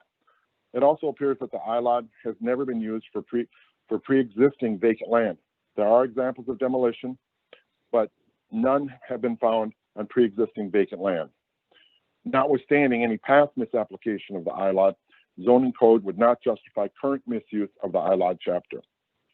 Continuing with the code, residential use is allowed, quote, when such uses are compatible with uses in the area. This project as conceived is not compatible with the existing neighborhood industrial production use. We will show this incompatibility with other speakers. This using the industrial zoning code for a largely residential project is not just abstract though. It has practical real world consequences. For example, the setback to the south property line as drawn adjacent to the California building is less than 4 feet. The R6 requirement, if it was built as a residential property, residential zoning, would be 15 to 18 feet. This is at least the beginning of some buffer between a 6-story tower and our pre-existing uses. Impervious surface maximums, landscaping, and other requirements would also be present in residential zoning. It's backdooring a residential development using the loose industrial zoning standards. The performance standards for residential zones should not be diluted or ignored because the residential building is in an industrial zone. Second, there are also distinct contradictions between this project and the new 2040 plan.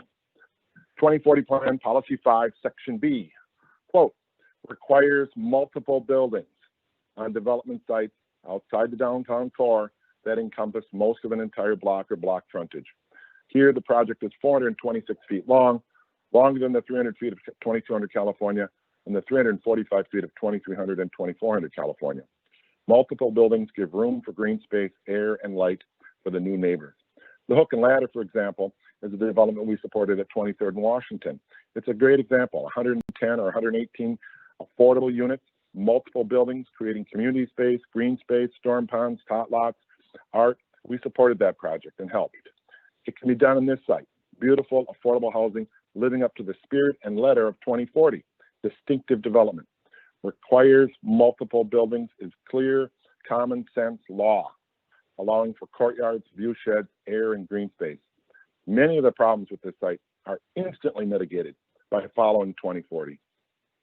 Lastly, from 2040, the land use built form future land use map production mixed use states, quote, residential uses are allowed as part of mixed use buildings that provide production space and must incorporate mitigation strategies to address potential conflicts.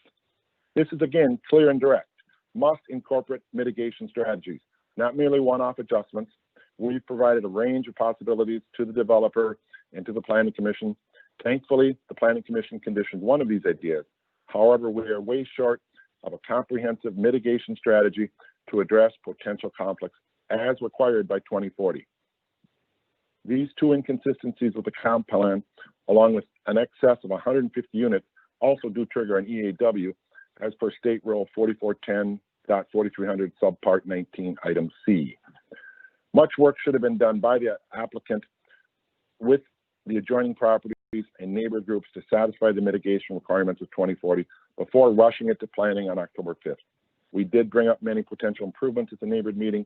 The answer was always a no. In conclusion, the zoning code concerning ILODs and the 2040 plan concerning superblocks and mitigation need to be followed. In fact, building quality affordable housing with residential standards, green space, air and light, neighborhood buy-in, and appropriate safeguards for existing uses modeled future projects across Northeast in the city.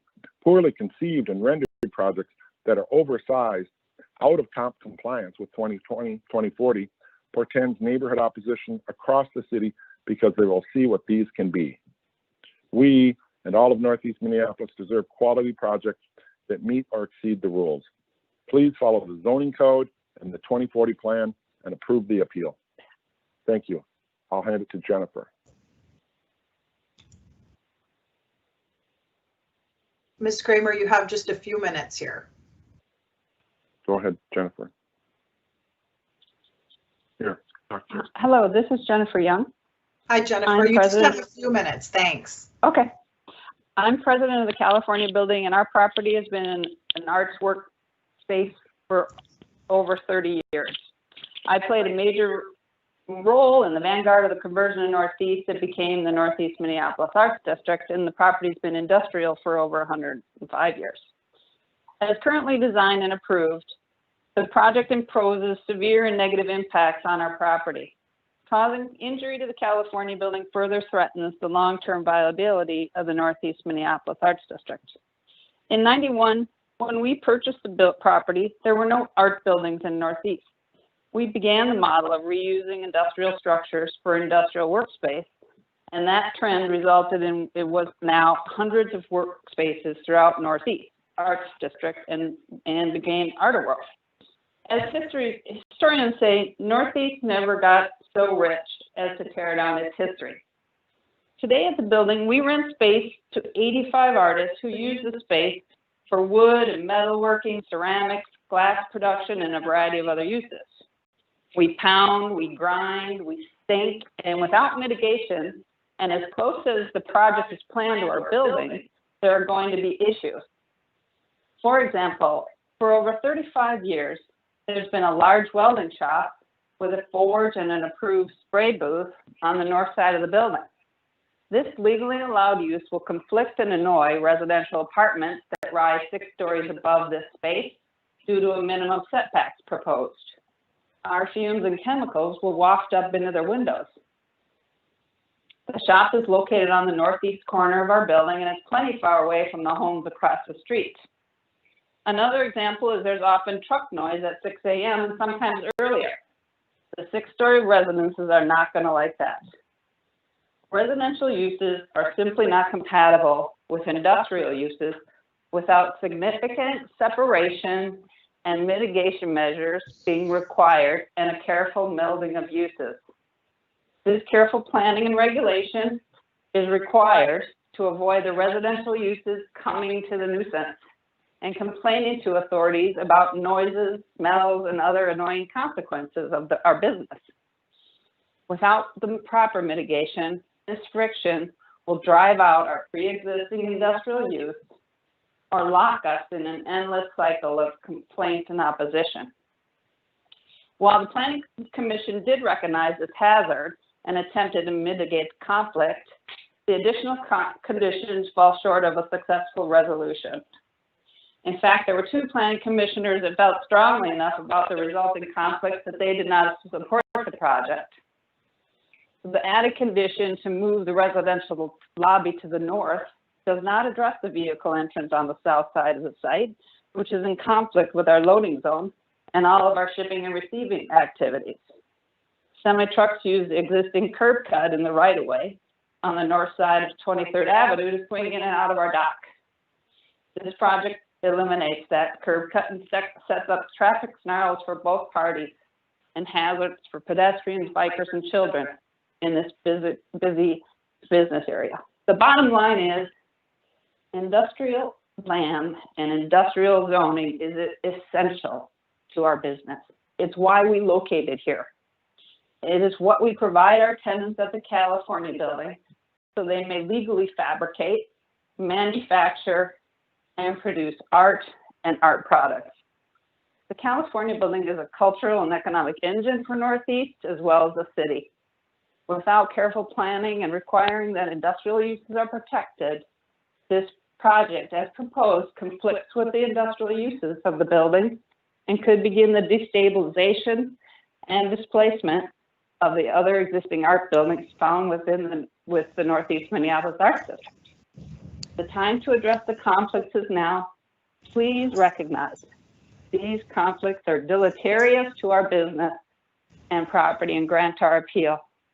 I welcome growth and I welcome change, but not at the expense of my business. Thank you. Thank you for your testimony, Ms. Young. We'll then move on to a representative from the Botno Neighborhood Association. I'm not sure who's here from Botno, but if you could unmute your mic and by pressing *6 and let us know you're on the line, that would be great. We'd ask you to keep your comments to a maximum of 10 minutes. Yes, thank you, council members. Thank you for this opportunity to speak today. My name is Miriam Slahy, and I am the president of Botno Neighborhood Association. Botno Neighborhood Association is a mixed income neighborhood.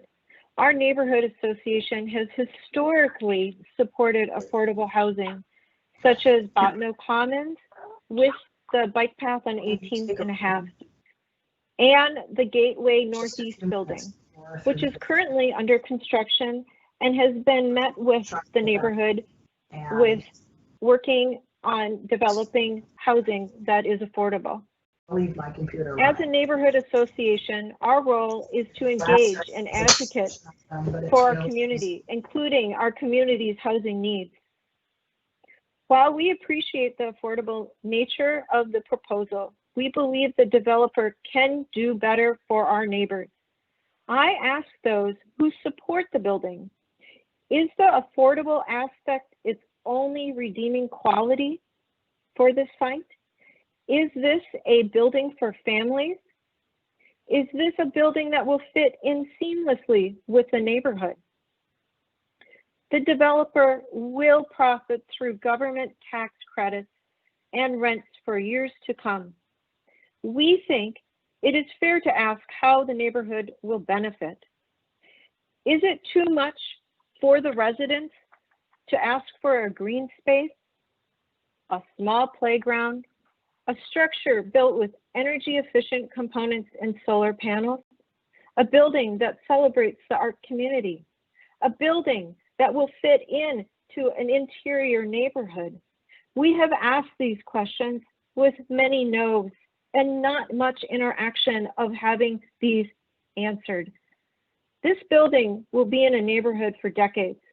We should make sure it's a building that will stand the test of time, a building that creates harmony with the existing community, a building that will be truly livable for families, and it's being built for families. I want to say again, there is a petition also attached, I hope that is being recognized, that the residents of the neighborhood of Botno are not in favor of this structure. We were not given much time to interact with the builder. It has been very fast and has been pushed through very quickly during these times. I feel that it's poignant and also important that neighborhood organizations are part of this dialogue with developers. We have not had that. It feels very restricted and have been told no many times. I hope today you will listen to us and to our future of building structures for our families and people of our neighborhoods. Please, I beg you, think about the future on this project. Thank you. Thank you so much for your testimony. Our last appellant is the Northeast Minneapolis Arts District. I'm not sure who is on the line to represent the Arts District itself, but I'd ask you to please hit *6 to unmute. And if you could keep your comments to 10 minutes or less, that would be great. Thank you. My name is Josh Blanc. I am the president of the Northeast Minneapolis Arts District, and we are opposed to this project moving forward. Before I start, I really want to say that the Arts District is very much in favor of affordable housing, but we are also seeing that this is pitting between two groups of marginalized groups of affordable housing advocates and artists, and we find this to be problematic in this process. This goal here for us is the zoning. The I-1 industrial zone land is, from what we read, an area that is not allowed to have housing on this space. And as we move into the 2040 plan and look through that, that basically has the same sort of elements in it. They do have the idea of mixed use, but as we see this process, that is very poorly constructed for us to see that it's really living up to the spirit of the 2040 plan in many ways. And we see a lot of red flags to this process. Starting when we talked to, we listened to Mei-Ling Smith on a recent interview, we saw that there are people saying there's a lot of confusion right now with the process, and that the city is actually muddling through the process as well, trying to figure out zoning processes of mixed use spaces. We find this as a red flag. Mixed use spaces with a new developer who does not have experience working with these properties, working with artisans, working with the community is a red flag for us. We want to really make sure that everybody understands that the Arts District is not looking for anything. We're not looking for money. We're not looking for variances. We're not looking for special treatment. What we're looking for is the city to follow the zoning laws that are there. These spaces are very coveted throughout the area to be able to build jobs for both businesses, entrepreneurs, and artists. These are the drivers that make this district very special and very successful. We want to be able to continue this process. On this situation, we just saw the Schaefer Richardson project over on 14th Avenue next to the North of King building. They were able to get a zoning variance to be able to build, with the exception that they were saying to put in a 5,000 square feet of production space like this and 700 square feet for a gallery. Just 2 weeks ago, I received a call from them saying, yes, we have 2,000 square feet of zoning space and only 700 square feet of gallery. We don't know what to do with this space. Can the Arts District take over and run this for us? This is the kind of thing that we are seriously concerned about. This type of developer who does not have this experience compared to Schaefer Richardson will be in the same situation, and we will have to live with the aftermath. It's really important to us that we believe the city should really focus on the residentially zoned spaces to build property spaces like affordable housing on, and not go firstly to the space of zoning I-1 zone spaces. Residential spaces should be used up first before we even consider this. This is the last ditch effort for that. Really want the city to consider talking to the Arts District builders that work with production space like Art Space, Thorpe Building, the California Building, the Art Solar Arts. All these spaces, all these building owners have business plans to work with production spaces. As the 2040 plan is finalized for production space, we really need to be consulted to be able to help this process so we don't have contentious issues like we are seeing right here. You know, watching their process of solar and non-solar at the first part, you know, their ecological inference here is also extremely weak. Stating in their testimony earlier that the LED lighting was what they were going to deal with, and water mitigation. Not so Commissioner Schroeder pushed back on them and said the solar part needs to be a part of this, and they were saying that those were sunsetting for their opportunities to save money. Only after, before they thought the loss of the project, did they incorporate it back in. These are the minimums that they are putting towards this. This is not a maximizing to be the best they can be. It is just getting a checklist through to make sure that they get the project. Thank you so much for your testimony. Thank you. Okay. Thank you so much for your testimony. I'm now going to turn this over to the applicant, who will have the opportunity to present their case.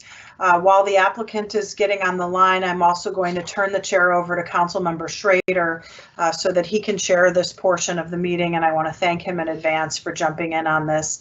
After the applicant speaks, we will take the queue of people in line for the public hearing. So I'm going to turn the chair over to Councilmember Schrader and ask the applicant to press *6 to unmute. As you begin your 10 minutes, I note that you do have a lot of people on the line, but you all need to speak in that 10-minute range if you can. Thank you so much. Excuse me, I'm Mitch Gallen. I tried several times to hang up and speak on this development, and nothing resulted from it. And I would like to speak. I'm sorry, we haven't taken the public hearing yet, sir. So we're just in the process of having the folks who are the named applicants speak, and now we'll allow the project applicant to speak, and then we'll open it up to the public hearing. And that's probably where you'll have your opportunity to speak to, sir. Okay? I apologize for the confusion. Not at all. And I'll now turn the chair over to Councilmember Schrader. Thank you. Thank you, Madam Chair. Is there someone here from the applicant team to speak to the project? Yes, Councilmember Schrader. This is Willie Boulay with Ellis Black Development. Can you hear me okay? I can, and thank you. And just as a reminder, you and your team have 10 minutes to present. Thank you. Well, my partner Mike Hudson is here, and we have ESG, our architect, as well, for any questions, but I'll try to be brief as we have a long meeting so far. A couple things I just want to touch on, first being the affordability. I'll again be brief on this as it's been discussed previously, but our project is also incorporating income averaging, as 100% of the building will be affordable for 30 years at the average of 60% area median income, which means that we will average between 40 and 80% of AMI. And just to put that into numbers for folks, that means that we'll be housing folks from $22,000 per year of income up to $96,000 per year of income. We've also wanted to note that we've met with the Minneapolis Public Housing Authority to discuss their project-based voucher program, and will apply to that in hopes of providing even lower set-aside units at 30% AMI as well. The unit mix in the project is mostly 2- and 3-bedroom units, and the explicit purpose of those is to support and house low and middle income families with children. The affordable housing is the focus and mission of our company, and we're proud and excited at the potential to do a small part to bring much needed affordable housing option to Minneapolis. Also, I'll be brief on this as well. Mylene mentioned it a little bit, but we've been working hard to incorporate the feedback from the Planning Commission meeting and revise our plan, as she mentioned, to expand the production space over 70% and reorient the first floor uses such that production space is on the south. To touch on that a little bit, we believe we have a unique opportunity to serve a market that lacks new construction options that include tall ceilings and abundance of natural light, which is nestled in a local creative and maker community with access to transit, workforce talent, and the other benefits the Northeast has to offer, and complement neighbors like the California building. While we need to keep the space flexible while we market it to potential users, we have engaged with experts in both the arts including several discussions with the Northeast Minneapolis Arts Association and brokerage community to start the process of bringing this unique space to life. We have also been engaged both formally and informally with the Bottineau neighborhood and other community stakeholders since June of this year, and have made several changes and commitments through discussions with them, as has been mentioned. This includes discounts on the production space for local community members and businesses, and the significant commitment to local public art in the project. We also have a year-round interior play space within the building, which our residents can enjoy year-round, and they'll also enjoy the nearby Bottineau Field and Edgewater Parks, like the other renters and homeowners in the neighborhood do as well. As has been mentioned, since the Planning Commission, we've also incorporated renewable energy generation into the project through a large solar array covering the entire 6-story roof. We feel what we've proposed that includes a long-term commitment to affordable housing options for families at multiple income levels, in combination with meaningful production space that will bring a new and unique options to the local community, will be an excellent addition to Northeast and the city as a whole. Happy to answer any questions that may arise, and again, thank you for the time and the opportunity to address this body. Thank you, Mr. Belay. Do you have anyone else from the applicant team that was wishing to speak?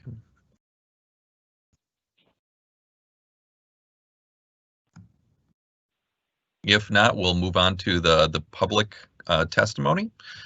So I will now open this hearing up to any members of the public who would like to speak on this item. And I will first remind folks that when you're trying to speak, remember to press *6, and also that there will be a 2-minute timer going on, so please respect that time. And what I have on my list, and the clerk can please correct me and add on as we go.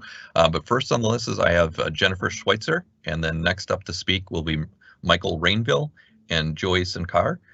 So Jennifer Schweitzer, if you're on the line, please press *6 and say your name and address for the record.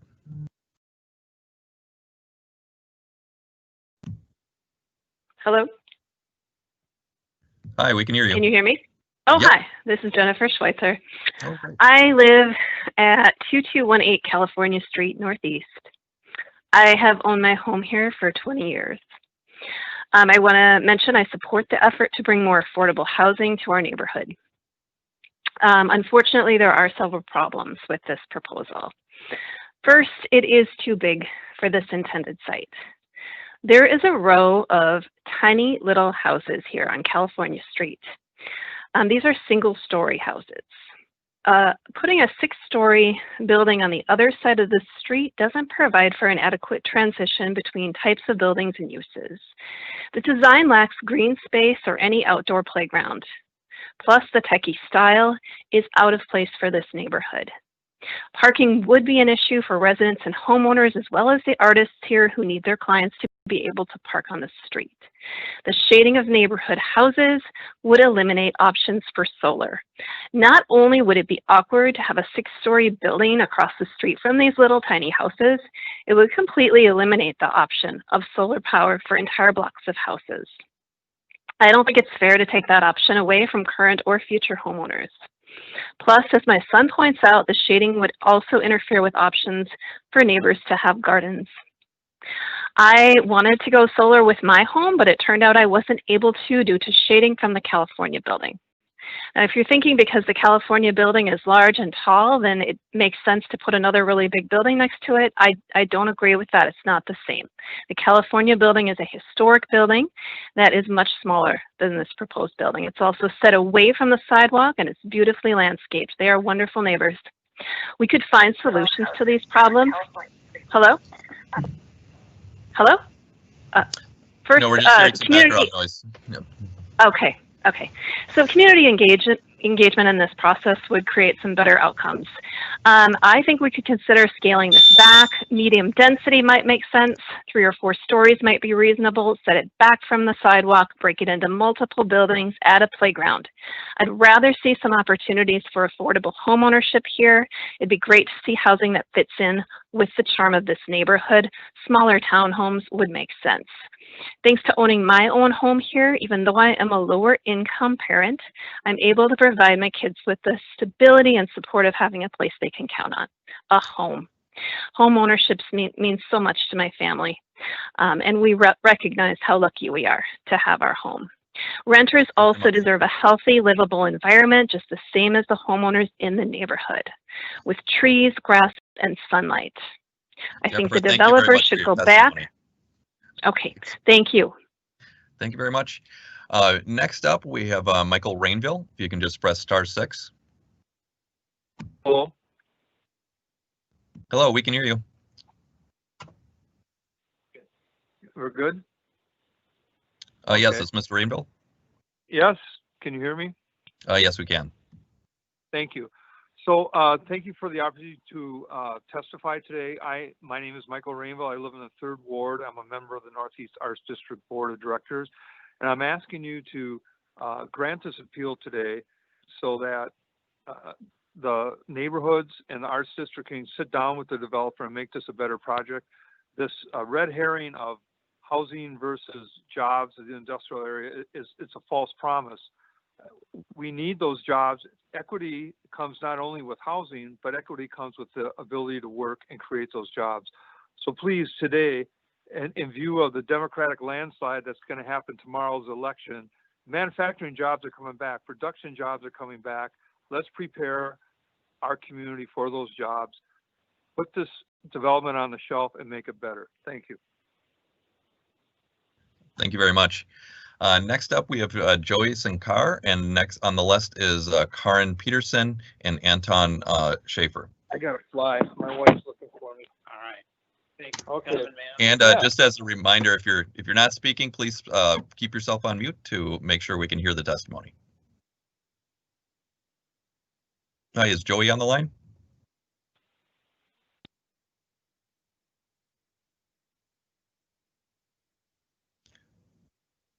So next up to speak, we have Joey Sinkar. Hey, hello. Hello. Hi, this is Joey Thankier. Sorry about that. This is Joey Thankier at 1811 3rd Street Northeast. I just wanted to call in and say that I enthusiastically support this project.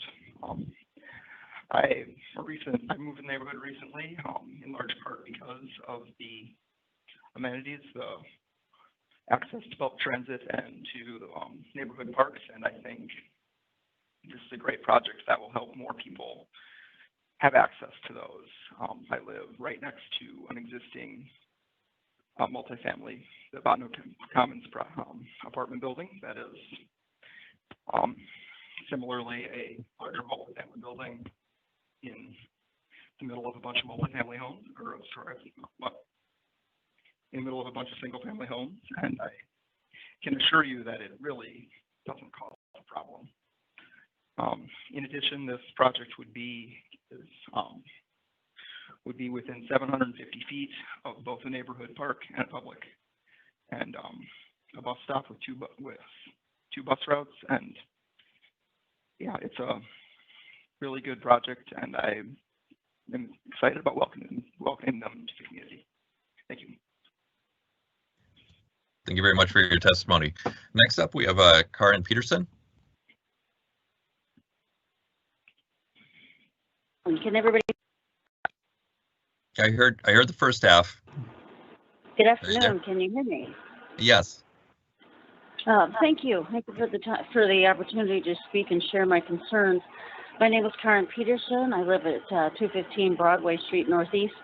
I'm the president of the Sheridan Neighborhood Organization, and it is in that capacity that I am speaking to you in support of my Botno neighbors to oppose the LS Black development at 2301 California. We believe that any HUD housing that receives federal funding should be subject to a Section 106 historical review to identify any visual or traffic impacts. And the plat itself need not contain a historical resource. The adjacent California building, built in 1918, fits and is a prime example of an iconic, rare historical monument to the working class neighborhood of Botno. And the impacts could be severe. On a very narrow residential street with a massive 6-story, half-block long, facing a block of, as was mentioned, tiny little single-story homes that were so indicative of the working class Botno neighborhood. Traffic, sharing a driveway, a dead-end street of 22nd, the only loading dock often a production space for the California building. This is a recipe for conflict. We would also ask that any new development adhere to the Comp 2040 plan and preserve green space. This proposal not only does not provide green space for residents, but it also infringes upon the green space provided along the greenway path next to the railroad tracks. And finally, we believe that an EAW should be provided to the neighborhood for any development of this size, since the impact would be so severe. I applaud the affordability efforts, especially in trying to meet project-based vouchers, which are generally avoided at all costs. So thank you for your time and careful consideration. Thank you. Well, thank you. Next up, we have Anton Schaefer. After Anton will be Candy Cohen, Edward Landenberger, and Timothy Kramer. Is Anton on the line? Yeah, this is Anton. Can you hear me? Yes, we can. Thank you very much. Great. So my name is Anton Schaefer, and I'm a resident of the Botno neighborhood. And I live just a couple of blocks away from this proposed housing. And I'm calling today to support affordable housing by urging you to deny this appeal.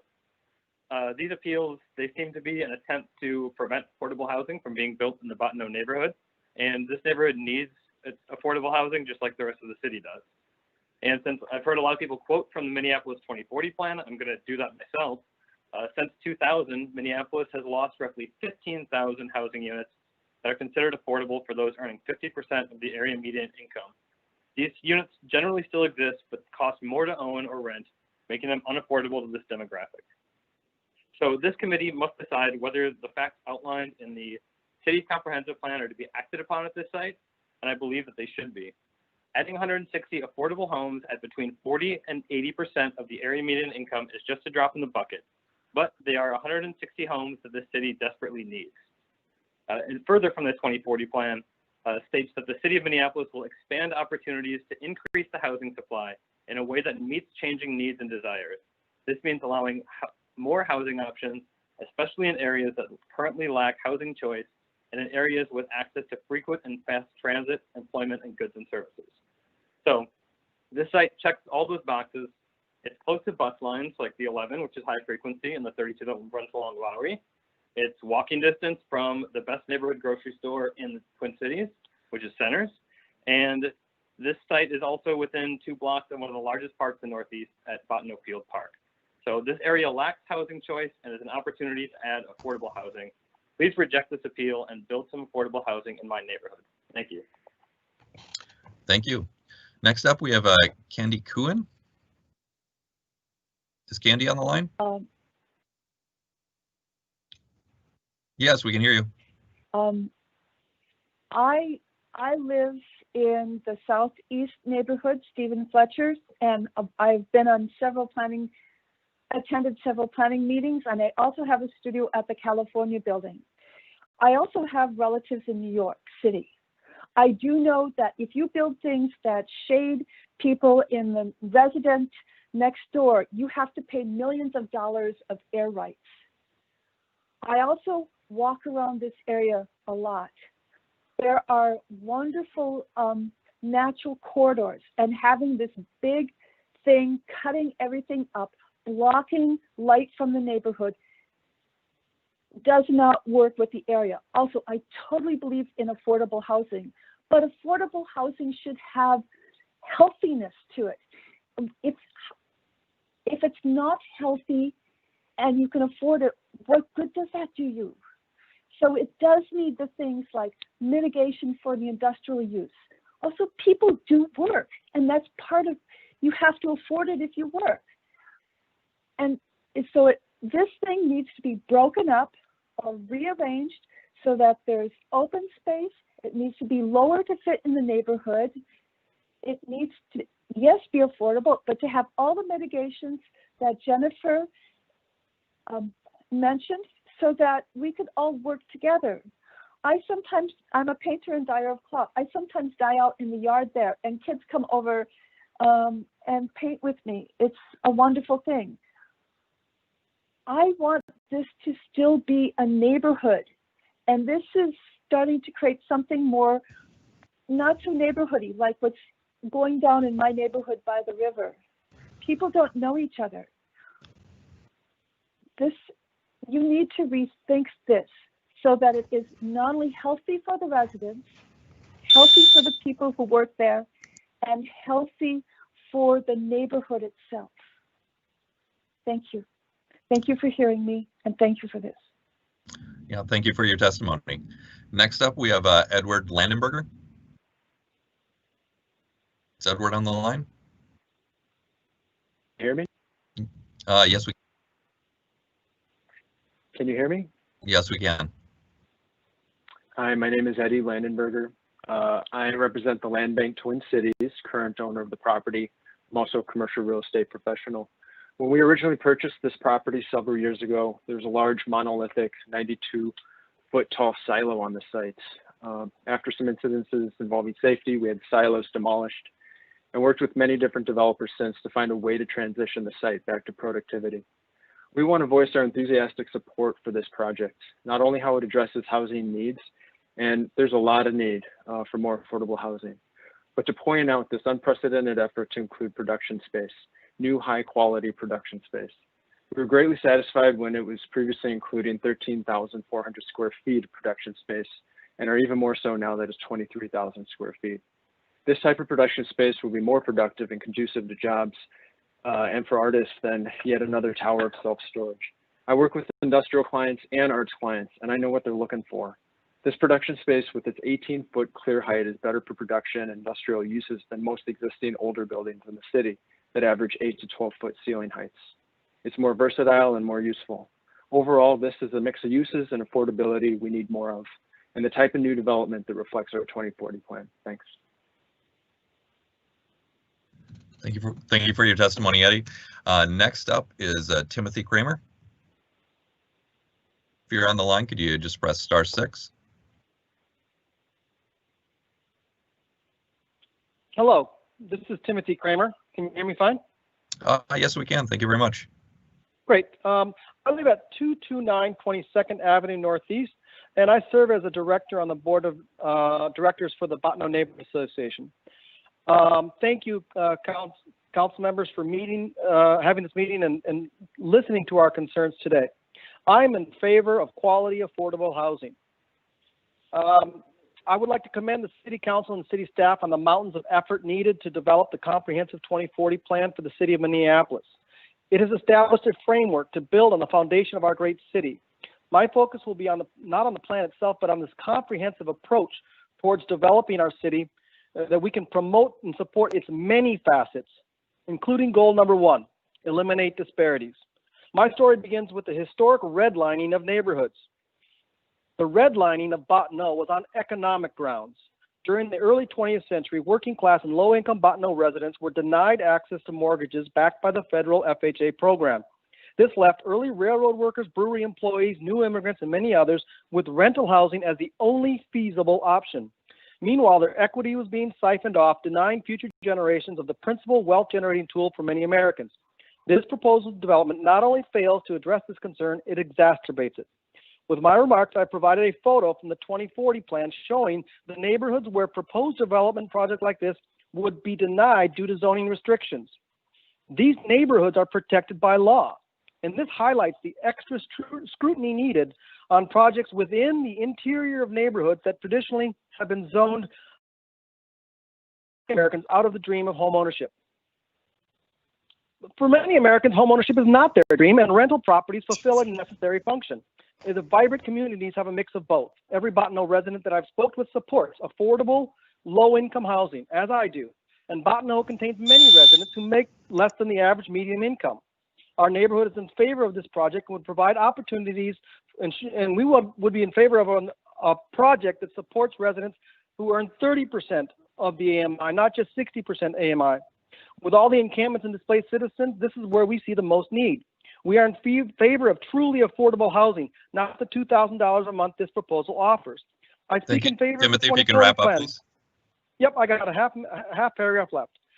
In the policy number 1, action step D, it states, in neighborhood interiors that contain a mix of housing types from single family homes to apartments, allow new housing within the existing range. The existing range of residential developments includes single-family, one-story homes immediately across the street. Thank you, Timothy. I appreciate your time. That's all the time we have. Thank you very much. Thank you very much. Now I'll check with the clerk to see who else we have on the line to testify. And no further public speakers on item 5. All right, thank you. With that, with no additional speakers, I will now close the hearing and see if my colleagues have any comments or questions.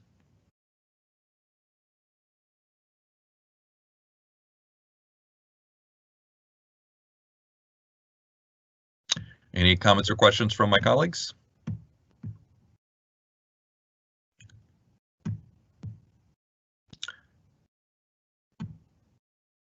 I'll call on Councilmember Ellison. Thank you, Mr. Chair. I know that I had a chance to speak with our colleague, Steve Fletcher.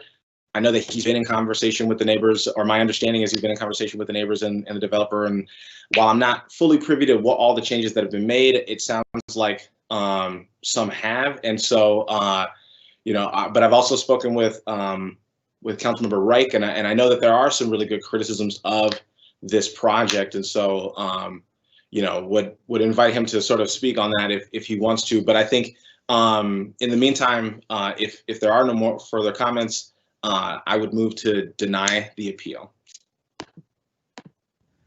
Thank you, Councilmember Ellison. Councilmember Ellison's motion is before us. I'm just going to pause one more second to see if there's any other comments or questions from my colleagues. Not seeing any. If the clerk can please call the roll. Excuse me. The clerk can please call the roll. Councilmember Reich? Nay. Gordon?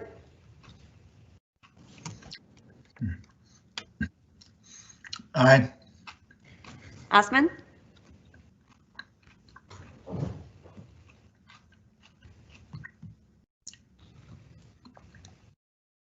Councilmember Osman? Nay. Ellison? Aye. Chair Schroeder? Aye. Sorry. Councilmember Goodman absent. There are 3 ayes, 2 nays. All right, so that, just to clarify with the clerk, that motion passes? Correct. So that motion passes, and with that, we're going to move on to our discussion items. So what is up on number 24 is a rezoning application related to the application we just heard in item 5 on the agenda. I will check to see if there's any further questions from my colleagues. We just heard this presentation. So I will see if there's any other questions or comments from my colleagues. And after that, I will move this item. Mr. Chair? Oh, yes, sorry, excuse me, Councilmember Reich.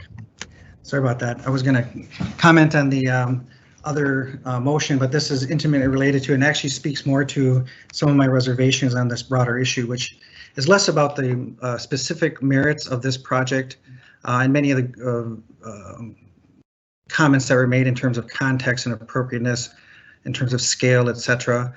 That's a more livability issue of which I don't have as much to weigh in on. However, it is hard for me to be supportive of projects where we're really a little bit ahead of ourselves in what means to have production space areas that allow housing versus to have housing be in a scale that redefines the underlying mixed use component.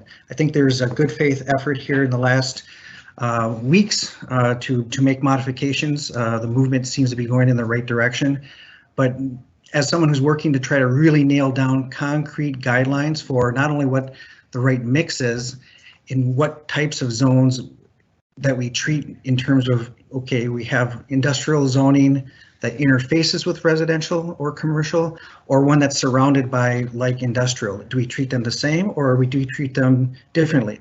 We haven't answered that question yet we're working to figure that out. When we say production space, it was referenced by the developer, and it was good to hear in terms of the envelope, the height of the ceilings, but what about storage? What about dock space? What about electrical ampage? A lot of things go into what would you find something one way or the other, and have we figured that out? No, we haven't. We don't have those guidelines. Again, this speaks more to the general question that I'm wrestling with in terms of the particular policy, but more so since over 50% of the industrial properties are in Ward 1, I have to really be careful on this subject. And so, and knowing that, yes, there are needs for housing and we want to figure out ways to blend the two, which is why I'm very supportive of the general policy moving forward in 2040. We should know that the industrial side of the equation, we are now approaching 3% active space that is actually for production, for industrial. And it might even be less if you think of inactive brownfield needing pollution mitigation. So we're talking an endangered species here. We have 97+% of our land mass that's available for other uses, including housing. And so this is not the only space to do that or achieve that. However, once you lose it, you'll never get it back.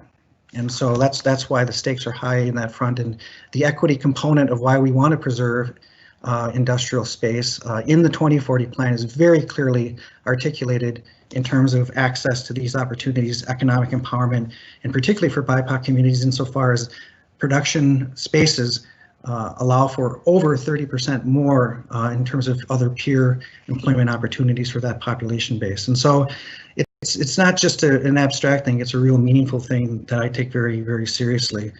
And so I would actually move to deny the underlying zoning until we've clarified concrete, translatable to other sites, our criteria for making these adjustments in the mixed zone use. So, council member, is that an alternative motion? Yes. Okay. And clerk, if you can clarify, I know that I moved this item before us. Would it be all right to substitute Councilmember Reich's motion? That would be at the chair's discretion. I believe the Reich motion to deny is before the body. Okay. I will put myself in queue unless anyone else would like to weigh in. I think those are all very important points from Councilmember Reich. I don't know that we can stop production while this, or stop development while this is going on. There has been a lot of opportunity in this, at least in this project, to engage. Myself being on Planning Commission, I authored a lot of those to try to listen into the neighborhood and to really meet a lot of the needs that Councilmember Reich was talking about. So a lot of work has already been done. I fully support Councilmember Reich is trying to do. I think that we need to get on that, but I think that is something, this project is ready to provide affordable housing, and a lot of work has been done. So without having seeing a reason to stop that, I think I will honor Councilmember Reich's motion, and I think if the clerk's that's all right, we will take up Councilmember Reich's motion first. And not seeing anything else, if the clerk could call the roll on Councilmember Reich's motion to deny. Councilmember Reich? Aye. Gordon? Aye. Osman? Aye. Ellison? Hey, for clarification, would this be in place of the motion I just made, or have we've moved on to a new item? Sorry. The motion we're voting on is Councilmember Reich's motion to deny the rezoning. So to clarify, Councilmember, the motion you made was passed. Okay. This is the underlying rezoning that would also be needed for the project. Just making sure I understood. I'm going to say no. Chair Schrader? No. And Councilmember Goodman is absent. There are No, I'm three. here. Nope. Councilmember back. Sorry. Councilmember Goodman? Aye. There are 4 ayes and 2 nays. So the ayes have it on the motion to deny the zoning. And what we have next is just our final item is number 25 on the agenda, is the commercial property sales ordinance that was sent back to committee this last week's council meeting. So I believe we'll have to take a motion on that. I'm actually going to check in with the chair while she's back. Yes. Yeah, Councilmember Schrader, I just want to note that I did have a good conversation with Councilmember Gordon, and he's on the line, and this is being sent back to staff, and we voted on it during the consent agenda at the very beginning of the meeting. Great. So as I understand it, we are done with our agenda. We are. Thank you. Well, good to have you back. And with that, not seeing any other further business before us, we are adjourned. Thank you.